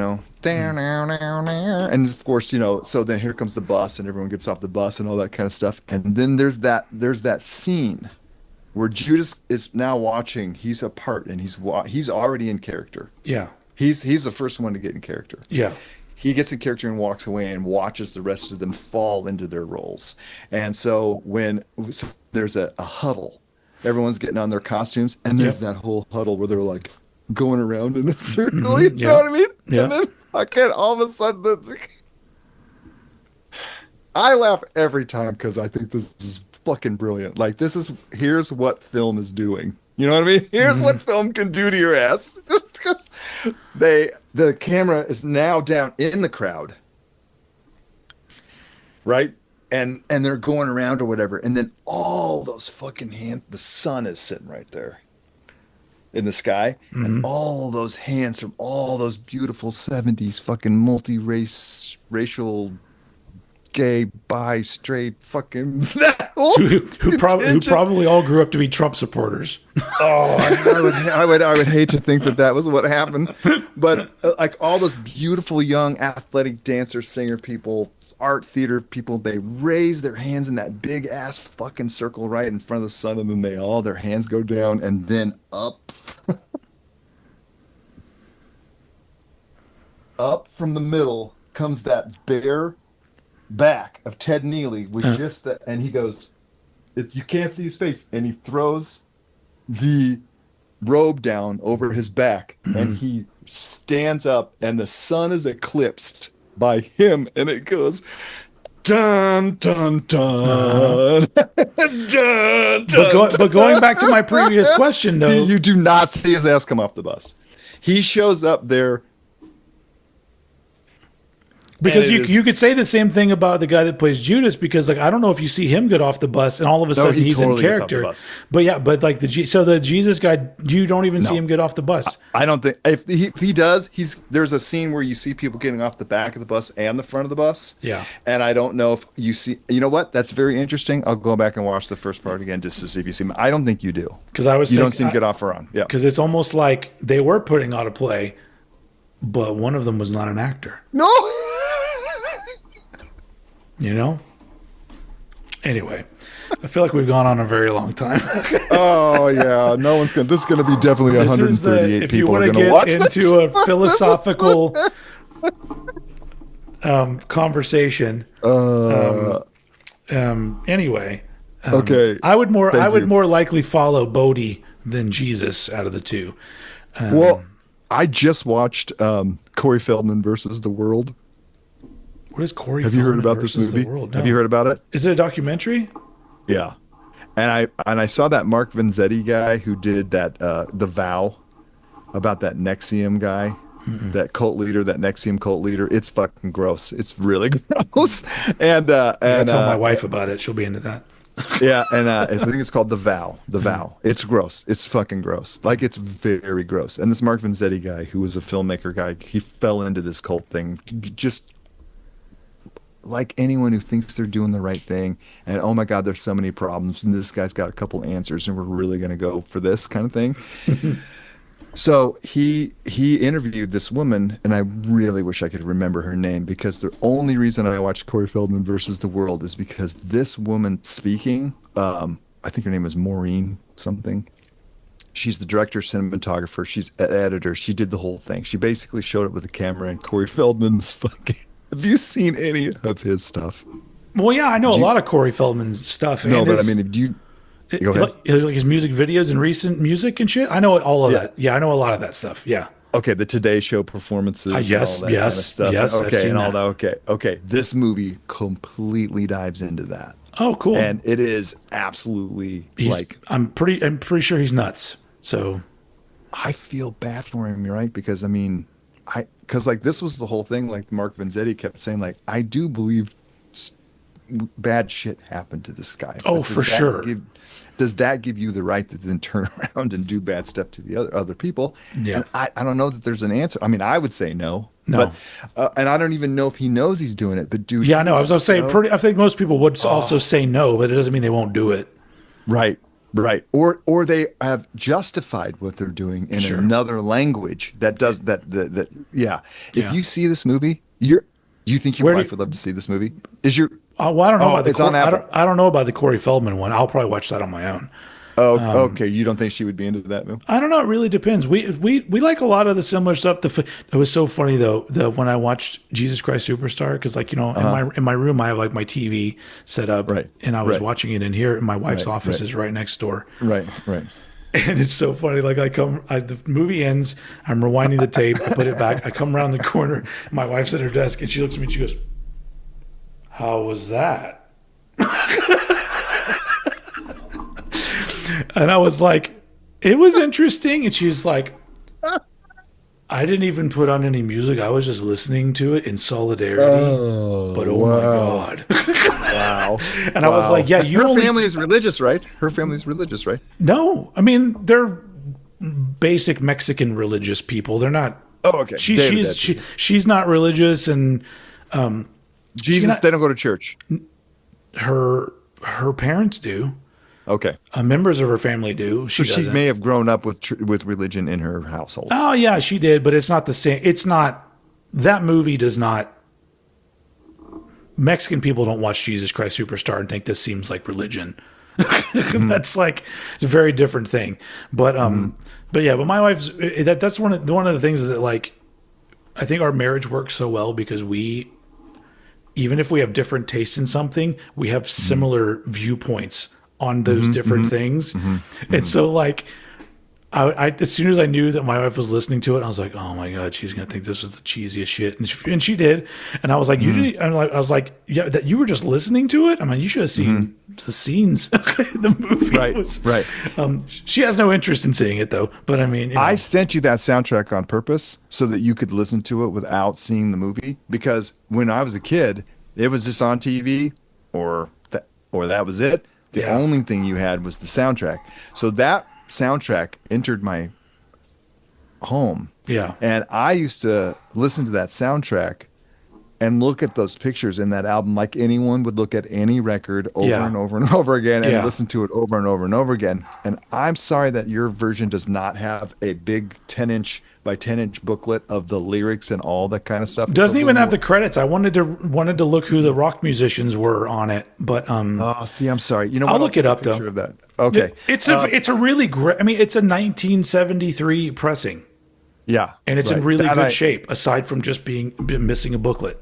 So okay, all right, yeah. So if you listen, and what's kind of cool about what's very cool about the soundtrack versus the movie is that the music is mixed in much louder on the record than it is in the movie. Yeah. So you get a sense of what the music is doing, and you can really hear those bass lines. Oh, cool! I'll have to listen to that then. Yeah, because I did like some of the music, but I was like, the voices are really loud in the songs. Yeah, they're very loud. They're very loud. They're very loud, and I don't like that decision. I think that decision was poor. But well, honestly, I think for me it was beneficial because most of the time in musicals I can't follow the story. Right. Whereas in this movie, I was pretty much able to follow the story the whole way because I could hear the words. Sure. Yes. Totally. So, yeah. Totally. Anyway, okay. Well, that was that. It was fun. Thank you. It was fun. It was an experience. I'm glad that I've seen it now. Nice. And I don't know. Well, next time we'll do an albums again. I don't know where that's going to go, but I have thoughts. I have thoughts too. And you have never heard Social Unrest? No, I don't even know. No, not at all. Okay. I feel like this is a 2-album thing for you because like this is where I just love Cranked and Ranked, dude. You guys have to talk about the whole discography, and I don't want to do that because that's your gig over there, and that's not what I'm saying. But what I'm saying is like when you have a band that went from something to something else, it's like. And both of those things are good. Like Government Issue is one of those bands. Like those fucking first things are like, wow, that's fucking cool hardcore shit. And then you get to the end and you're like, whoa, that's really fucking cool college rock, indie rock shit. Like the journey, it's almost you have to judge the band from their discography. You know what I mean? But Social Unrest, I think I want to talk to you about Social Unrest. And those records are expensive. And I'll have this ability to listen to our phones at least through our stereos now, which is a much nicer. Well, then maybe I might take the opportunity to choose something that's harder to find for you. Okay. And then and you know what? And maybe I'll choose a band that I also think would 2 albums would be a good. Great discussion. Great. Yeah, so that way we could each choose first, 2. last, or that, or something like that. Yeah. Oh man, can you imagine? Yeah. Okay, but now we're getting in Cranked and Ranked territory, and I don't want to fuck with that. And no, we're not going to rank them. We're just going to talk about them. Okay. Plus, we have such a long list of bands that are very well known that we've never even touched on Cranked and Ranked. Social Unrest, even if I wanted to talk about them, would go far behind like all these other artists. So, did you do Social Distortion, you guys? No. Okay. Are they even on the list? They might be. I'm not a huge fan of Social Distortion. So they might. Okay. And then what was the Misfits about? Did you guys ever do a Misfits one? We did Misfits. Yeah. You did Misfits. Oh, I got to go back and hear that motherfucker. Yeah. Okay. We've also done Black Flag. Did you do We didn't do Danzig yet. We've done Black Flag. We've done Misfits. And have you done Henry Rollins? No, we haven't done any Rollins band stuff or anything. No. Okay. And that, I'm assuming these are on the list. Oh, yeah. Yeah, Rollins band for sure is on the list. Sure. Yeah. And have you heard Hot Animal Machine? Absolutely, I have. I've heard all every Henry Rollins album. Yeah, I fucking love that record. Okay, well, hey, thank you everyone for staying this long. It's been a joy and a treat and a blast. And yeah, put your comments down below. What do you think of the Son of God? King of the Jews, as they say. I'm super sorry that we're on the like a predominantly heavy metal station, and I'm not a Christian. I'm not predominantly heavy metal. Huh? I'm not predominantly heavy metal. Well, I know you're not, but there is a lot of heavy metal. I guess you're right. You got a lot of metalheads in there. Oh, I loved, that dude who left the comment about what you guys talk about, and then what you said to him, and then what he said back, and then how you thanked him. Literally, after you described what intelligence means to you is being able to stay open enough to ideas to take in more information, right? That's what intelligence is. And then I literally watched you talk about that, and I was like, kick ass, dude. And then down in the comments comes a thing. And that could have turned into I don't know, dude. You know, the comment section can turn into a dumpster fire very fast. Yeah. And I was like, oh, this dude made a specific request. Yeah. Like a complaint, like whatever. Sure. He didn't. He was like, look, I love your shit, but I think he wanted to challenge this groupthink mentality subject. And you said, well, but here's why I do it. Yeah. And then he was like, blah, blah, blah. And you were like, thank you very much, basically. And I was like, and I was like, Rob, fucking, oh, dude, that was. Well, it all has to do with the presentation, like the way that he presented that in his comment. Yes. If he had been an asshole about it, I would have deleted it, and he never would have known. That's what, right. Because I don't talk to people that way. But if somebody's is thoughtful with whatever it is, if it's a criticism, in that particular case, I explained to him why I bring it up a lot, and I did that, and like I even was thinking to myself, but we do it a lot. So that's why at the end I was just like, I think we can do better. I said that in my comment. I think we could do better, basically. Because I'm just like, he's not wrong. It's just his opinion. And there's some criticisms that I go, that makes sense. And honestly, it's no skin off our back if we just tone that down a little bit. But then other people jumped in talking about how much they liked it, and I'm like, no, 100. Yep. And then in my brain I go, well, this is one of those opportunities where we can figure out a middle ground, and we can, I'll take it upon myself that maybe I won't mention it all the time, but maybe I will still, in certain okay. when it's necessary, I'll still bring it up. But it's nothing wrong with me learning, especially from the people that actually give me their time. I'm like, That was a great comment. Yeah. I felt like he was also anyway, it was great. Anyway, thank you for, Yeah. All right, right on. Okay. Thanks everybody for watching. What is it called? Summum Bonum. Summum Bonum. Cinnabon. Now I'm hungry. It's not. Yeah. Thank you for watching Cum Swap. Gross. I just wanted to get there. We did a good job of not saying it the whole time. Yeah. Okay. All right. Everybody, peace be with you, and assalamu alaikum. And assalamu alaikum, baby. And namaste, baby. Yeah. All of that shit. My dogs are being loud. Okay. That means it's time to wrap it up. So thank you all for being here. Thanks, Smirl. You're a treasure as always. And we'll see you guys next time.